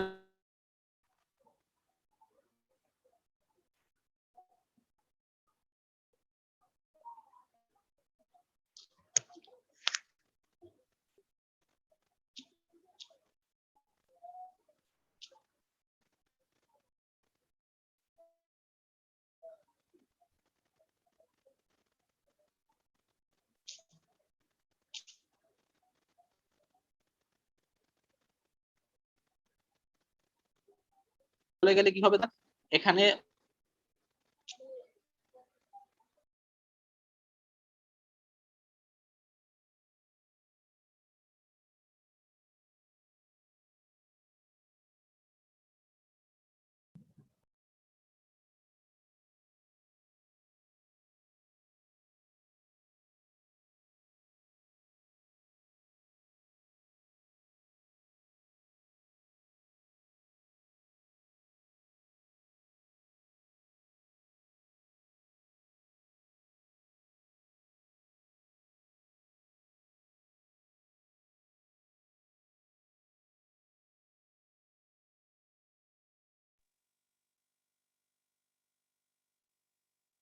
ভাইয়া কি মিউট হয়ে গেছে? মনে হয়।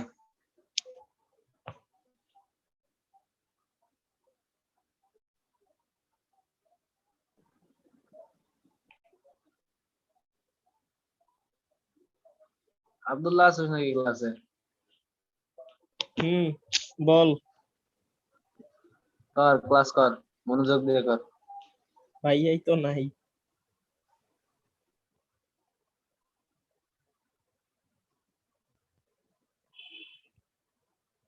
ডক্টর দেখাইতে পারছস রাসেল?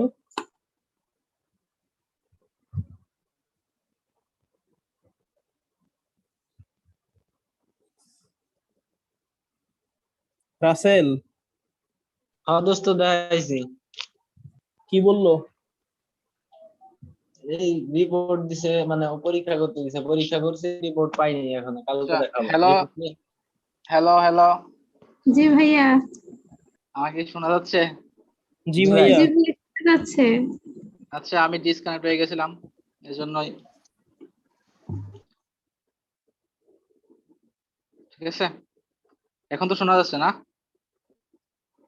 জি ভাইয়া শোনা যাচ্ছে। আচ্ছা ওকে, তাহলে আমরা শুরু করি। তোমরা কি আড্ডা দিতেছিলা নাকি? না চেষ্টা ভাই, ওই যে করতেছিলাম। আচ্ছা দেখো, জাস্ট আমি, তোমরা তোমরা বুঝছো ব্যাপারটা নাকি আমি আবার বলতে হবে অসমোসিসটা? অসমোসিস বুঝছি ভাইয়া। ওকে, আমি জাস্ট একটা এক্সাম্পল দিই, এটা তোমরা সামনে পড়বা যখন ভলিউম ডিসঅর্ডার পড়বা, ঠিক আছে? দেখো, আচ্ছা মিনিট, মনে করো এটা আমার ইসিএফ, সিএফ, এটা আইসিএফ, ঠিক আছে? ICF, তাদের মাঝখানে কি থাকে? একটা সেমি পারমিয়াবল মেমব্রেন থাকতেছে, সেল মেমব্রেন বা যাই বলো, এটা তো সেল মানে তো সেমি পারমিয়াবল মেমব্রেনই। কারণ আইসিএফ মানে কি সেলের ভিতরে, আর ইসিএফ মানে সেলের বাইরে, আর মাঝখানে কি থাকে? একটা মেমব্রেন থাকে, সেল মেমব্রেন। তো মনে করো যে আইসিএফ এ, যে আমাদের আইসিএফ এ তো তিনটা পার্ট থাকে আমরা জানি, প্লাজমা, ইন্টারস্টিশিয়াল স্পেস, আর কি, বা ইন্টারস্টিশিয়াল ফ্লুইড, আর হলো কি ট্রান্সসেলুলার ফ্লুইড, তাই না? ট্রান্সসেলুলার ফ্লুইড। হ্যাঁ, ট্রান্সসেলুলার ফ্লুইড তিনটা। এখন মনে করো যে প্লাজমা, যেটা প্লাজমা কত থাকে আমাদের? 3 লিটার, তাই না? এন্ড মনে করো 3 লিটার প্লাজমাতে গ্লুকোজের লেভেল কত? প্লাজমাতে গ্লুকোজের লেভেল তোমরা যখন পড়বা তখন দেখবা যে নর্মাল লেভেল হলো 3.6 থেকে 6.1 মিলিমোল পার লিটার। এটা তোমাদের মুখস্থ করার দরকার নাই, সামনে এমনি পড়বো, আমি জাস্ট তোমাদের বোঝানোর জন্য বলতেছি। মনে করো আমরা এক্সাক্ট ধরে নিই যে 6, গ্লুকোজের লেভেল হলো 6 থাকে, ঠিক আছে? গ্লুকোজের লেভেল কত থাকে? 6 থাকে। তো কোনো কারণে 6 থেকে 6 কমে হয়ে গেছে 4, তার মানে কি? দেখো, এটা তো ইসিএফ ছিল, আর এটা আইসিএফ। গ্লুকোজ লেভেল 6 থেকে 4 হয়ে গেছে, তার মানে কমে গেছে, কমে গেছে না? এই কমে যাওয়ার জি কারণে ভাই। কি হবে? এই প্লাজমা থেকে ফ্লুইডের মুভমেন্ট হবে, অর্থাৎ প্লাজমাতে যে থাকে, আমাদের ফ্লুইড থাকতেছে, ফ্লুইডের মুভমেন্ট হবে। এই ফ্লুইডের মুভমেন্ট হয়ে কোথায় যাবে? আইসিএফ এ যাবে। কেন যাবে? আমাদের হোমিওস্ট্যাসিস মেনটেন করার জন্য। বুঝছো তো? এটা এই যে প্লাজমা থেকে যে তোমার ফ্লুইডের মুভমেন্ট হচ্ছে, এটাকে আমরা কি বলতেছি? অসমোসিস বলতেছি। এবার বুঝছো? জি ভাইয়া। জি ভাই। ওকে, জাস্ট তোমাদেরকে এই একটা জিনিস বোঝানোর জন্য, অসমল কি এটা বোঝানোর জন্য তোমাদেরকে এত কিছু বোঝানো লাগছে। আমি জানি না তোমাদের কলেজে যখন ক্লাস নিয়েছি এভাবে বুঝাইছে কিনা। আমি তোমাদেরকে জাস্ট এটা বোঝানোর জন্য আজকে আর কোনো বেশি টপিক অ্যাড করি না। জাস্ট এই জিনিসটা যদি তোমরা বুঝতে পারো তাহলে তোমরা অনেক কিছু বুঝতে পারবে। কারণ তোমার এই অসমোলারিটি, অসমোটিক প্রেসার, অসমোসিস, এটার সাথে মোটামুটি আমাদের তোমার ভলিউম ডিসঅর্ডার, ইলেকট্রোলাইট ইমব্যালেন্স, সাথে অ্যাসিড বেস ডিসঅর্ডার সহ আরো অনেক কিছু রিলেটেড আছে। তো এই জিনিসটা যদি তুমি এখন ভালো মতো বুঝো, অসমোলারিটি কি, অসমোল কি, অসমোটিক প্রেসার কি, তারপর অসমোসিস কি, এগুলো কেন হচ্ছে, অসমোসিস আসলে কি হয়, এগুলো যদি এখন ভালো করে বুঝো তাহলে মনে করো যে এগুলো যখন সামনে মেকানিজম পড়বা দেখবে ইজি মনে হচ্ছে। যাই, তোমার এই অসমোলারিটির কারণে কি, আমি বলি তোমাকে, অসমোসিসের কারণে কি হয়? ইডিমা হয়, ঠিক আছে? ইডিমা, এই যে আমরা বলি যে আমাদের পা ফুলে গেছে, পেট ফুলে গেছে, তাই না? এই এই ফুলে যাওয়াটা ইডিমা আসলে। অর্থাৎ ইয়াতে পায়ে পানি চলে আসছে, এটা কিন্তু নর্মাল। গ্রামে যারা থাকো তারা মোটামুটি নর্মাল এটা কথা, যে পায়ে পানি চলে আসছে, তারপর হলো তোমার কি বলে পা ফুলে গেছে, পেট ফুলে গেছে, এই এই যে এই কন্ডিশনটা কিন্তু ইডিমা। আর এটা কিন্তু হয় মূলত অসমোসিসের কারণে। এটা কি কেন হয় এটা নিয়ে আমরা পরে জানবো, সামনে যখন আস্তে আস্তে পড়া শুরু করবা তখন, এখন না বলি। এটা হয় মূলত অসমোসিসের কারণে। এটা আপাতত এটুকু জানো, আমার লেভেলে এটা এনাফ, যে পায়ে পানি চলে আসে কিংবা পেটে পানি চলে আসে, এটা হয় অসমোসিসের কারণে। দেখছো একটা তুমি যদি অসমোসিস জানো তুমি এটা ভালোভাবে জানতে পারতেছো। এটা হলো কথা, বুঝছো? জি ভাইয়া। আচ্ছা, ওকে। এবার আসো মোল এবং অসমোলের মধ্যে রিলেশন। দেখো অসমোল ইকুয়াল কি? Osmole equal to mole by number of particle given by each molecule in solution by dissociation. Dissociation মানে কি? ভেঙে যাওয়া, বুঝছো? মনে করো সোডিয়াম ক্লোরাইড, সোডিয়াম ক্লোরাইড একটা সলিউট না, এখানে দুইটা পার্টিকেল থাকে। ও যখন তোমার সলিউশনে যায়, যখন ও মনে করো ওয়াটারের সলিউশন হোক, যে সলিউশন হোক, ও যখন সলিউশন হয় তখন কি হয়, ও দুইটা পার্টে কনভার্ট তৈরি হয়ে যায়, একটা সোডিয়াম একটা ক্লোরাইড। সোডিয়াম কি ক্যাটায়ন, ক্লোরিন হলো অ্যানায়ন, ঠিক আছে? এই তার মানে সোডিয়াম সোডিয়াম ক্লোরাইড যখন সলিউশনে যাচ্ছে তখন সে দুইটা পার্টে ভাগ হচ্ছে। তার মানে আমি যদি তোমার একটা সোডিয়াম ক্লোরাইডের সলিউশনের অসমোলারিটি বা অসমোল বের করতে চাই, তাহলে আমার কি করতে হবে বলো তো দেখি। মনে করো 1 মোল। মোল মোল মানে কি? আমি তো বললাম না একটু আগে, মোল মানে কি? গ্রাম মলিকুলার ওয়েট আর গ্রাম অ্যাটমিক ওয়েট, তাই তো? তাই না? আচ্ছা, আমার কথা কি শোনা যাচ্ছে না? যাচ্ছে। জি ভাইয়া শোনা যাচ্ছে। ওকে, সেটা গেল কবে? আরে আমি তোমার খুঁজে পাইতেছি না, 1 মিনিট দাঁড়াও।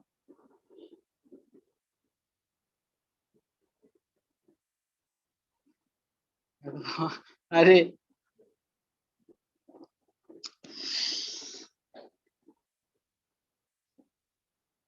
আরে হইতেছে না তো। আরে কি বিপদ, এখন কি করবো?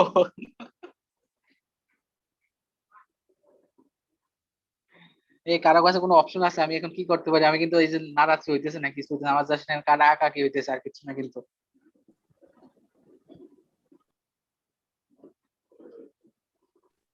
বাইরের অপশন তো পুরো সাদা। হ্যাঁ, হয় গেছে ভাই সব। ভাই আপনার ট্যাব নষ্ট হয়ে গেছে। না ট্যাব নষ্ট হয় না, ওটা তোমার আমি ওই অপশনটা খুঁজে পাচ্ছি না, কি করা যায়? ক্লোজ করে আবার চালু করেন ভাইয়া। হ্যাঁ, আচ্ছা দাঁড়াও, তাইলে আমি করতেছি। আরে রাকিব রে, দাম কম তাই নষ্ট না, রে। আচ্ছা তোমরা একটু অপেক্ষা করো, আমি এটা আহ, বন্ধ করে আবার অন করতেছি। বন্ধ হবে আল্লাহ ভালো জানে। আমরা এখন মুখে মুখে বলি। আমার কথা কি শোনা যাচ্ছে? জি ভাইয়া। জি ভাইয়া। ওকে, তাহলে আমরা এতক্ষণ কি কি পড়ছি তোমরা একজন আমাকে রিপিট করো তো, আমার মোবাইল অন হইতে হইতে।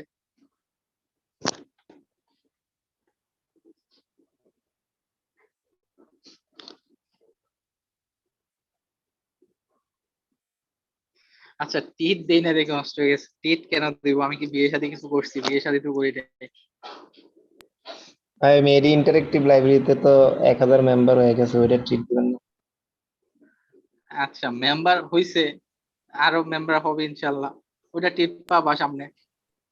কিন্তু একবারে যখন আমি মনে করো বিয়ে শাদী করবো, সবকিছু টিট একবারে তোমাদেরকে দিয়ে দেবো ইনশাল্লাহ।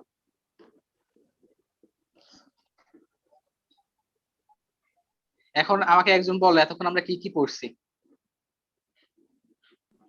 মিক্সার, সলিউশন, দেন ক্লাসিফিকেশন।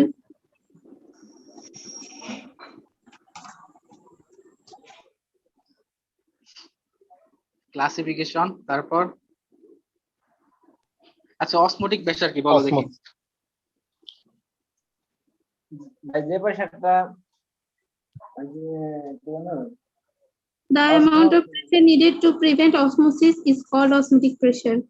হ্যাঁ, অসমোটিক প্রেসার অসমোসিস প্রিভেন্ট করার জন্য আমাদের যে প্রেসারটা দরকার সেটা হলো কি Osmotic pressure.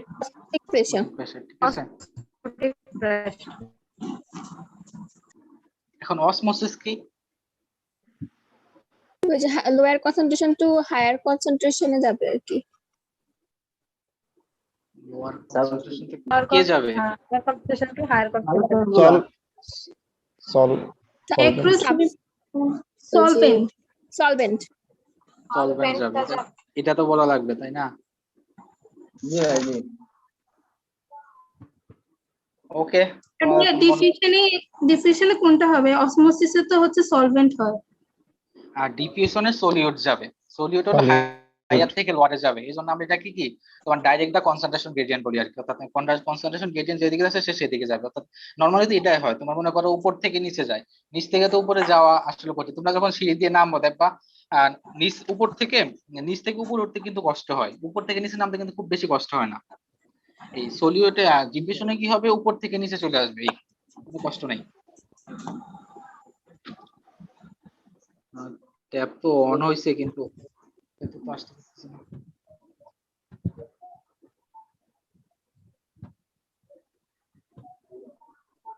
ভাই আজকে কি পড়াবেন? আজকে আর রিলেশন আছে কয়েকটা, সাথে তোমার সলিউশনের যে প্রপার্টিজ, সলিউশনের প্রপার্টিজ তোমরা পড়ছো, পড়ানো হয়েছে তোমাদেরকে?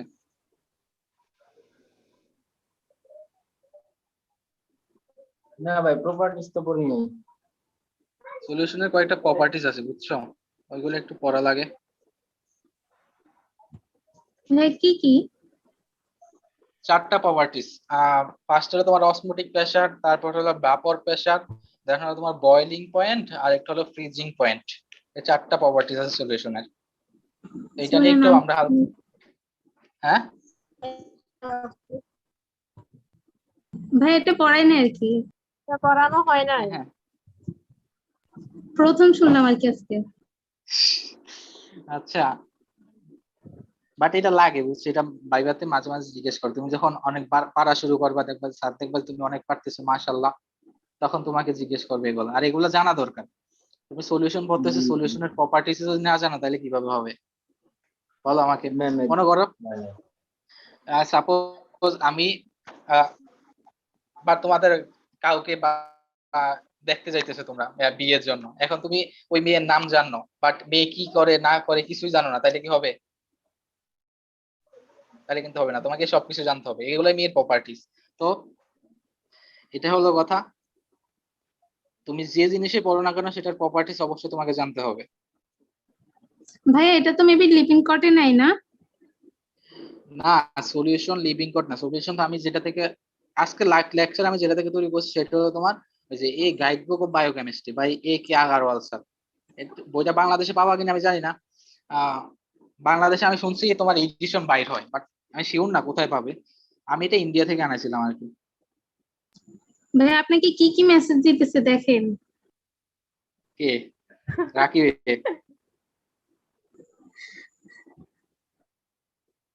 বিয়ে মসজিদে করব, প্রথম শুনলাম। স্যারের হিংসা হয়, আপনি খালি এমন বিয়ে বিয়ে করেন কে আল্লাহ।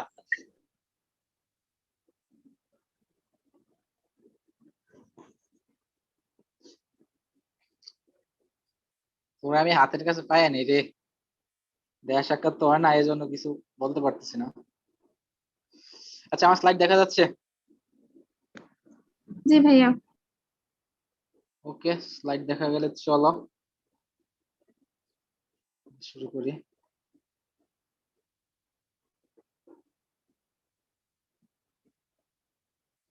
কোথায় ছিলাম? আরে খোদা, কি অবস্থা। অসমোসিস পর্যন্ত গেছিলেন।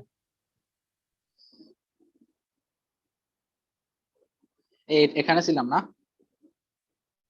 জি ভাইয়া। এটাতে ছিলাম। আমার এই নিচের এটা হারাই ফেলছিলাম, এটা খুঁজে পাইতেছিলাম না, এই জন্য আর কিছু করতে পারতেছিলাম না। এখন দেখো, আমরা মোল মানে কি বলছিলাম? মোল মানে হলো গ্রাম মলিকুলার ওয়েট আর গ্রাম অ্যাটমিক ওয়েট, তাই না? এখন দেখো সোডিয়াম ক্লোরাইড, সোডিয়াম ক্লোরাইড একটা কম্পাউন্ড, তাই না? এন্ড কম্পাউন্ড হলে এটার কি হবে? এটার হবে তোমার কি অ্যাটমিক মলিকুলার ওয়েট, তাই না? এটা হবে মলিকুলার ওয়েট, সেটা হলো আমাদের মোল, অর্থাৎ সোডিয়াম ক্লোরাইডের molecular weight equal to mole. এখন দেখো সোডিয়াম ক্লোরাইডের মলিকুলার ওয়েট কত, এটা আমরা সবাই জানি। সোডিয়ামের 23, ক্লোরিনের কত 35.5 না? হ্যাঁ জি ভাইয়া। তার মানে টোটাল কত হয় 58.5। ঠিক আছে, এটা হলো ইয়ার সোডিয়াম ক্লোরাইডের মলিকুলার ওয়েট। আর এই 58.5 গ্রাম সোডিয়াম ক্লোরাইড ইকুয়াল টু কত 1 মোল। বুঝছো তো? বুঝতে পারছি। হ্যাঁ, এটা বুঝতে হবে, এটা না বুঝলে সামনে বুঝবে না। তো 58.5 গ্রাম সোডিয়াম ক্লোরাইড ইকুয়াল টু 1 মোল সোডিয়াম ক্লোরাইড। এখন দেখো সরি, মোল আর অসমোলের ডিফারেন্সটা দেখো এবার। আমরা কি বলছি, অসমোল ইকুয়াল টু কি?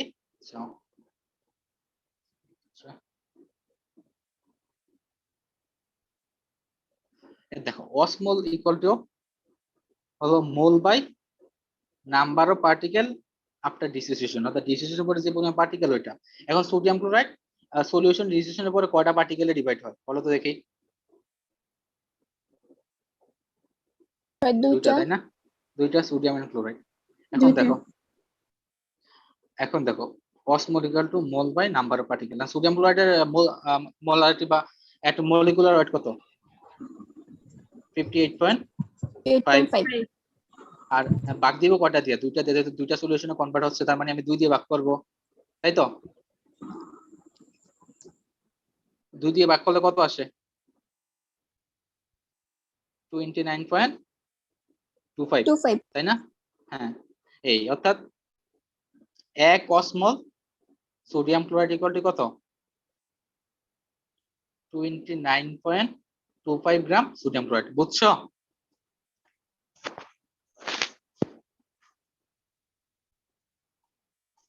আচ্ছা তোমরা বুঝছো? জি ভাইয়া। জি ভাইয়া। হ্যাঁ আরেকটা একটু বলেন। আচ্ছা তাইলে আমরা আরেকটা এক্সাম্পল দিই, ঠিক আছে? মনে করো যে তুমি ক্যালসিয়াম কার্বনেট, ঠিক আছে, ক্যালসিয়াম কার্বনেট, এটা Ca2CO3, এটা হলো ক্যালসিয়াম কার্বনেট, ঠিক আছে? এখন দেখো ক্যালসিয়াম কার্বনেটের দুইটা পার্টিকেল, একটা হলো ক্যালসিয়াম আরেকটা কি কার্বনেট, তাই না? এটা হলো ক্যালসিয়াম কার্বনেট। ক্যালসিয়ামের কত মলিকুলার ওয়েট কত বলো তো দেখি? 40, তাই তো? 40। 40 না? 40। হ্যাঁ 40। তার মানে ক্যালসিয়াম কার্বন অনেক বড় হয়ে যায়, কারণ হিসাব করাটা, আচ্ছা আমরা হিসাব করি, সমস্যা নেই। পানি দিয়ে করেন ভাইয়া। পানি দিয়ে করবা? পানি তো অনেক ইজি। আচ্ছা মনে করো ওয়াটারে কি থাকতেছে? দুইটা হাইড্রোজেন আর একটা অক্সিজেন। এখন দেখো ওয়াটার ডিসোসিয়েশন হয়ে এটা দুইটা হাইড্রোজেন আর একটা অক্সিজেন তৈরি করবে। তো ওয়াটারের আণবিক ভর কত আসে? অক্সিজেনের 16, হাইড্রোজেনের 2, কত হয়েছে 18, ঠিক আছে?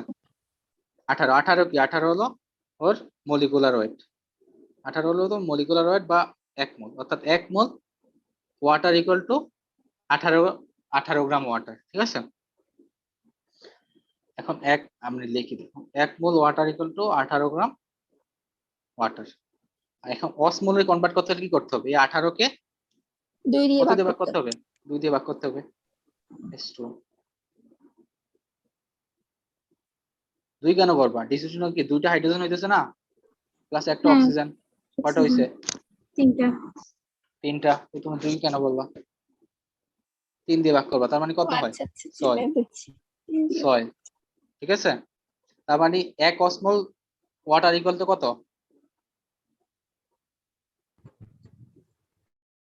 6 গ্রাম ওয়াটার। 6 বুঝছো এবার কিভাবে হবে? জি ভাই। জি ভাইয়া বুঝতে পারছি। সবাই বুঝছো? ভাইয়া আবার রিপিট করেন। আচ্ছা দেখো আমি এটা দিয়ে করি।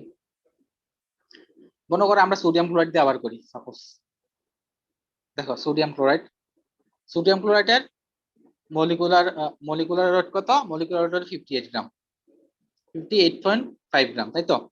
58.5 গ্রাম। এখন 1 মোল সোডিয়াম ক্লোরাইড ইকুয়াল টু কত? 58.5 গ্রাম সোডিয়াম ক্লোরাইড।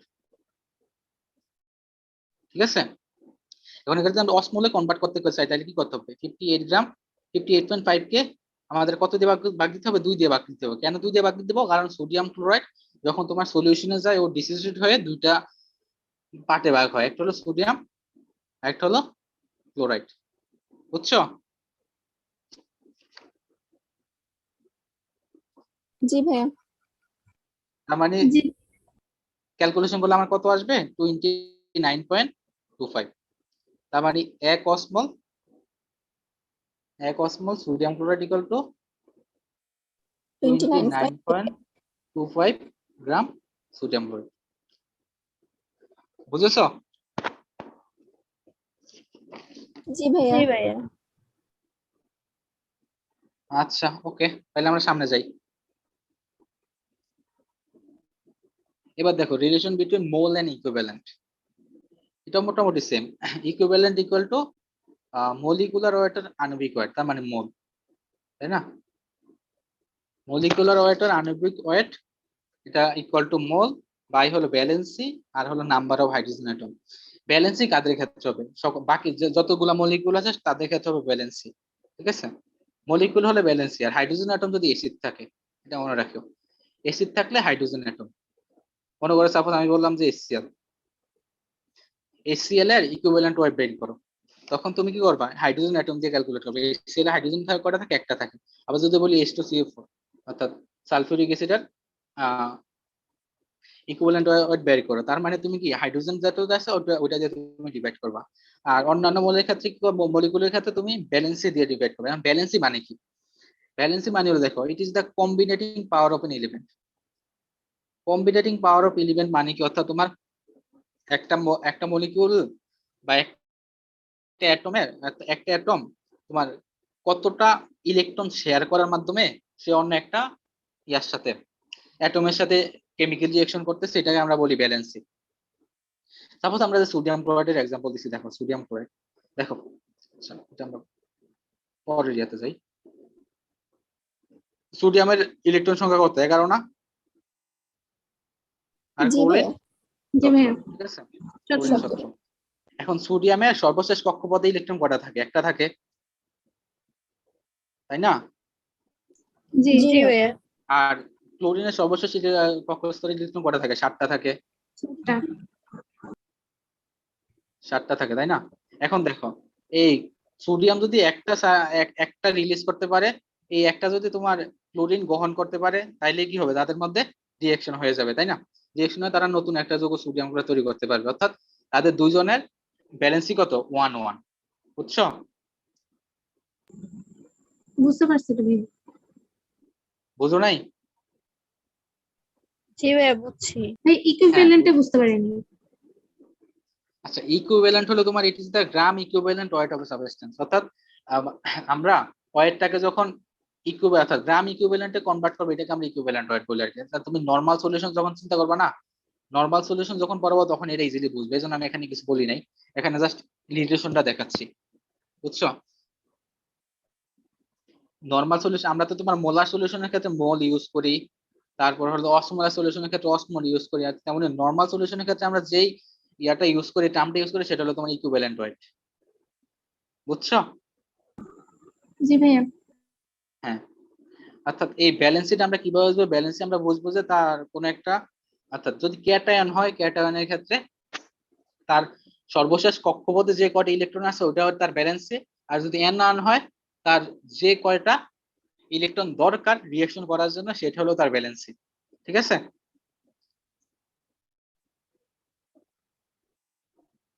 এবার আসো আমরা যদি ক্যালসিয়াম ক্যালসিয়ামের যদি আমরা ইকুইভ্যালেন্ট ওয়েট চিন্তা করি, তাহলে কত আসবে বলো তো দেখি? ক্যালসিয়ামের কি বলে অ্যাটমিক ওয়েট কত? 40। ক্যালসিয়ামের সর্বশেষ কক্ষপথে ইলেকট্রন কয়টা থাকে? 20। তো 20 হলে দুইটা থাকার কথা না? দুইটা থাকে। তো 2 দিয়ে যদি আমি 20 40 এর 2 দিয়ে ভাগ করি, তাহলে কত আসে? 20। তার মানে ক্যালসিয়ামের ইকুইভ্যালেন্ট ওয়েট কত? বিশ। হ্যাঁ 20, ঠিক আছে, বুঝছো তো? এইভাবে তোমরা করবা। এখন আসো, এটা তো আমরা জাস্ট যাদের হলো তোমার ব্যালেন্সই আছে। এবার যদি আমরা এসিডে চিন্তা করি, মনে করো সালফিউরিক অ্যাসিড H2SO4,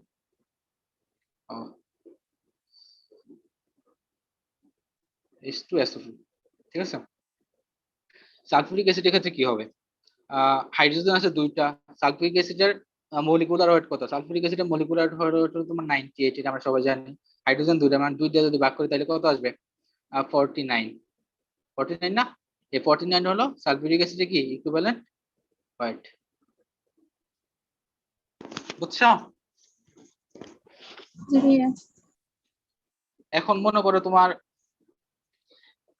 আনইকুইভ্যালেন্ট, অর্থাৎ যাদের ব্যালেন্সই নাই তাদের ক্ষেত্রে, সাপোজ মনে করো গ্লুকোজ, ঠিক আছে, বা শুধুমাত্র সোডিয়াম, সোডিয়াম সোডিয়াম প্লাস, ঠিক আছে। সোডিয়াম প্লাস মানে কি? তার হলো তোমার কি একটা ইলেকট্রন আমি আগে দিয়ে দিছি, তার মানে কি সে স্টেবল অবস্থা আছে, তার তো কোনো ব্যালেন্সই নেই। তার ক্ষেত্রে কি হবে? তার ক্ষেত্রে মলিকুলার ইকুইভ্যালেন্ট হবে, বুঝছো? বুঝছো কি না?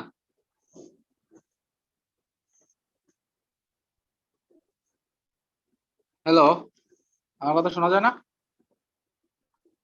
জি ভাই, শোনা যাচ্ছে। বুঝছো তোমরা? ভাইয়া এটা একটু আরেকবার বলেন। আচ্ছা ওকে, বলতেছি। দেখো, যদি অর্থাৎ কোনো সাবস্টেন্সের যদি তোমার ব্যালেন্সই না থাকে, অর্থাৎ সে যদি স্টেবল অবস্থা থাকে, আমরা জানি কি তোমার ওই যে 18 নাম্বার গ্রুপ, পজিশনের 18 নাম্বার গ্রুপে যারা থাকে তারা কি, তারা হলো একবারে নিষ্ক্রিয়, তাই না? অর্থাৎ তারা কি, তারা স্টেবল অবস্থায় আছে, তাই তো? তারা তাদের প্রত্যেকটা কক্ষপথে যতটুকু থাকার কথা ততটুকু নিয়ে তারা স্টেবল অবস্থা থাকে। এখন দেখো সোডিয়াম, এই যে সোডিয়াম প্লাস মানে কি? সে একটা ইলেকট্রন ছেড়ে দিছে, তাই তো? জি ভাই।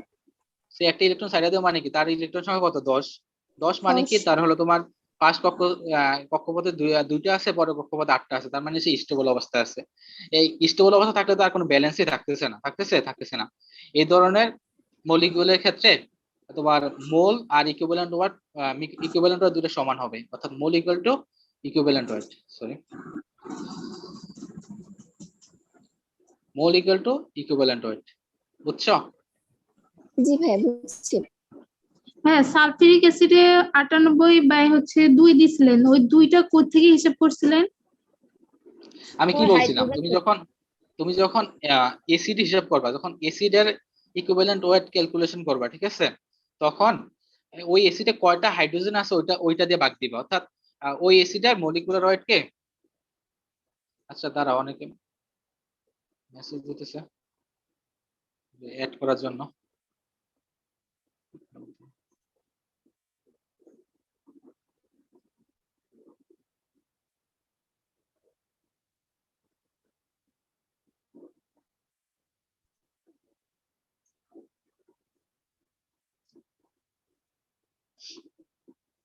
দেখো আমরা কইছিলাম, আচ্ছা সালফিউরিক অ্যাসিড, তো সালফিউরিক অ্যাসিডের মলিকুলার ওয়েট কত? 98, তাই না? 98। এখন আমরা ইকুইভ্যালেন্ট ওয়েট বাইর করতে হলে কি করতে হবে? আমরা যদি ইকুইভ্যালেন্ট ওয়েট বাইর করি, তাহলে আমাকে কি করতে হবে? এই মলিকুলার ওয়েট কে ব্যালেন্সি দিয়ে ভাগ করতে হবে, যদি সে এসিড না হয়। আর এসিড হলে তাকে ওই এসিডের কয়টা হাইড্রোজেন আছে ওইটা দিয়ে ভাগ করতে হবে। এখন দেখো যে সালফিউরিক অ্যাসিড হাইড্রোজেন আছে কয়টা? দুইটা, দুইটা আছে, তো তাকে 2 দিয়ে ভাগ করবো, ফলে কত আসবে? 49। এই 49 হলো সালফিউরিক অ্যাসিডের ইকুইভ্যালেন্ট ওয়েট, বুঝছো? জি ভাইয়া, বুঝতে পারছি। আচ্ছা, এখন আসো অসমোসিস ক্ষেত্রে, সরি অসমোসিস না, অসমোলার মলের ক্ষেত্রে এখানে আমি একটা জিনিস মিসিং করছি, সেটা হলো তোমার যদি আনডিসোসিয়েটেড, আচ্ছা এটাতে আসি, যদি তোমার আনডিসোসিয়েটেড হয়, অর্থাৎ যদি ডিসোসিয়েটেড পার্টিকেল হয় তাহলে তো তোমার ডিভাইড হয় 2-3টা ভাগ হবে, ওইটাতে আমরা ভাগ করবো। যদি আনডিসোসিয়েটেড পার্টিকেল হয়, লাইক হলো তোমার গ্লুকোজ গ্লুকোজে শুধুমাত্র গ্লুকোজে থাকে, আর কিছু থাকে না, অর্থাৎ ও কি আনডিসোসিয়েটেড পার্টিকেল, ওর ক্ষেত্রে কি হবে? তোমার মোল ইকুয়াল টু অসমোল হবে, বুঝছো? তোমার গ্লুকোজ আছে, ইউরিয়া আছে, এই যেমন আনডিসোসিয়েটেড পার্টিকেল যারা আছে তাদের ক্ষেত্রে মোল ইকুয়াল টু অসমোল হবে। ভাইয়া এই ক্ষেত্রে কি 1 লিটারে কতটুকু আছে ওইটা হিসাব করব?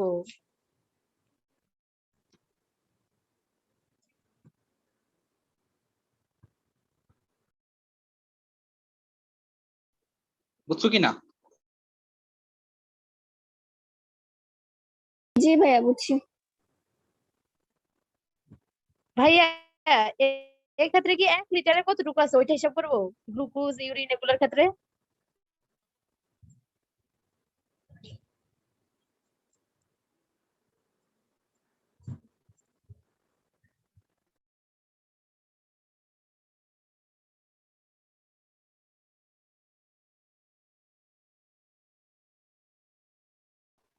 আচ্ছা, আমার কথা কি শোনা যাচ্ছে? জি ভাইয়া শোনা যাচ্ছে। আচ্ছা, আমার ওই আগে যে নেটওয়ার্ক চলে গেছে, সরি। তাহলে আমরা এটা দিয়ে শেষ করে দেই, আমাদের আর খুব বেশি জিনিস নাই। তুমি এতটুকু তো বুঝছো, তাই না? জি ভাইয়া বুঝতে পারছি। আচ্ছা, এটা যদি বুঝো তাহলে আমরা সামনে চলে আসি। দেখো, স্ট্যান্ডার্ড সলিউশন মানে কি? ভাইয়া সাউন্ড প্রপারলি শোনা যাচ্ছে না। আচ্ছা, সাউন্ড শোনা যাচ্ছে না? আচ্ছা,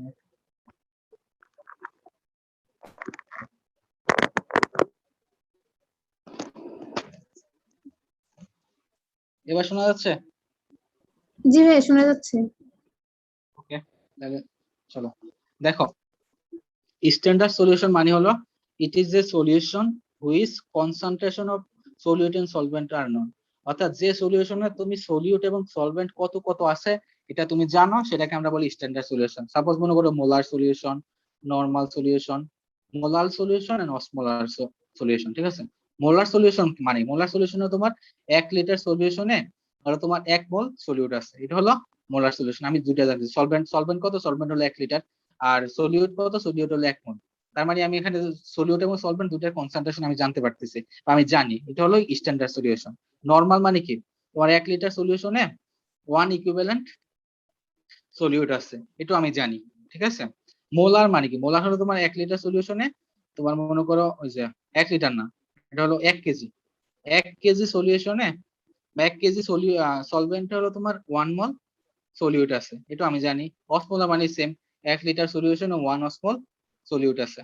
এই জন্য এটা এরা হলো স্ট্যান্ডার্ড সলিউশন। বুঝছো?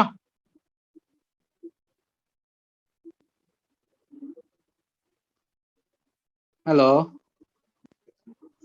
ভাই বুঝতে পারছি। আচ্ছা, এবার দেখো ডিফারেন্ট ফর্ম অফ সলিউশন, অর্থাৎ সলিউশনের অনেকগুলো ফর্ম থাকে।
আচ্ছা, আমার কথা কি শোনা যাচ্ছে?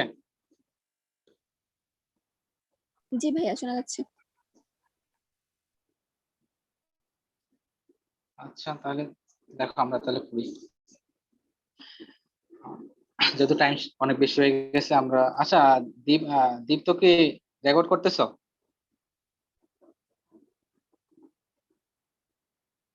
আচ্ছা, তাহলে শুরু করি, ঠিক আছে?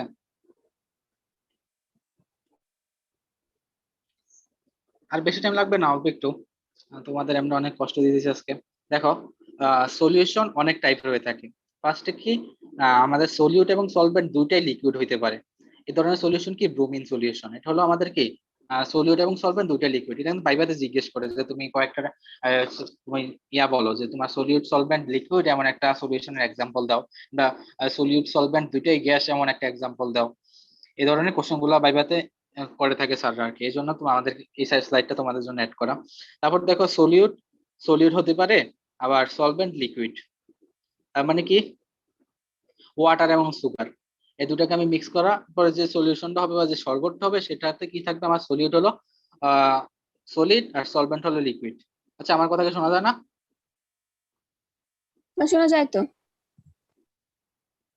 আচ্ছা, এবার দেখো, সলিউট হলো গ্যাস, সলভেন্ট হলো liquid. Solute gas, solvent liquid, soda water. Soda বলে ব্লিচিং পাউডার যেটা আছে না আমাদের। ব্লিচিং পাউডার যখন তুমি পানির সাথে মিক্স করো, ওখানে যেই ইয়াটা হয় ওইটা হলো তোমার কি সলিড থাকে গ্যাস। কারণ ব্লিচিং পাউডারে কি থাকে, ক্লোরিন থাকে, আমরা জানি ক্লোরিন একটা গ্যাস। এই জন্য তোমার এই ব্লিচিং পাউডারের সাথে যখন তুমি ওয়াটারে মিক্স করতেছো তখন যে সলিউশনটা এটাতে তোমার সলিউট থাকে গ্যাস আর সলভেন্ট থাকে লিকুইড। তারপর তোমার থাকতে পারে হলো সলিউট আর সলভেন্ট দুইটা সলিড হতে পারে। এটার এক্সাম্পল হলো ব্রাশ। এটা ব্রাশ আসলে তোমার জিঙ্ক আর ম্যাগনেসিয়ামের একটা কম্বিনেশন, বুঝছো?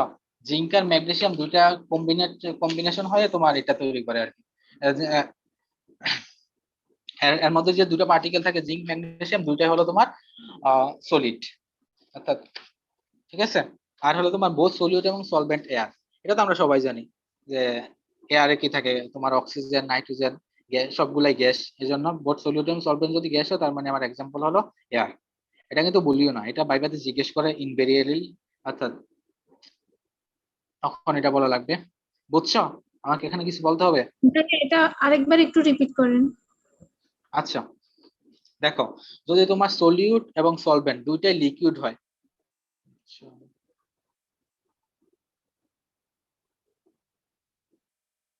যদি তোমার সলিউট এবং সলভেন্ট দুইটাই লিকুইড, অর্থাৎ যে সলিউশনে সলিউট এবং সলভেন্ট দুইটাই লিকুইড, সেরকম একটা সলিউশনের এক্সাম্পল হলো ব্রোমিন সলিউশন। আর সলিউট এবং সলভেন্ট, সলিউট হলো সলিড আর সলভেন্ট হলো লিকুইড। এটা হলো তোমার ওয়াটার এবং সুগার, অর্থাৎ শরবত। শরবত বলতে পারো তুমি, যদি ওয়াটার সুগার না আবার শরবত বলে সমস্যা হয় না, স্যার অ্যাকসেপ্ট করবে। তারপর হলো সলিউট হলো গ্যাস, সলভেন্ট হলো লিকুইড। এমন একটা সলিউশনের উদাহরণ হলো তোমার সোডা ওয়াটার, তার মানে হলো ব্লিচিং পাউডার উইথ ওয়াটার, ঠিক আছে? আবার সলিউট হলো তোমার সলিউট সলভেন্ট দুটাই সলিড, এটার এক্সাম্পল হলো ব্রাশ।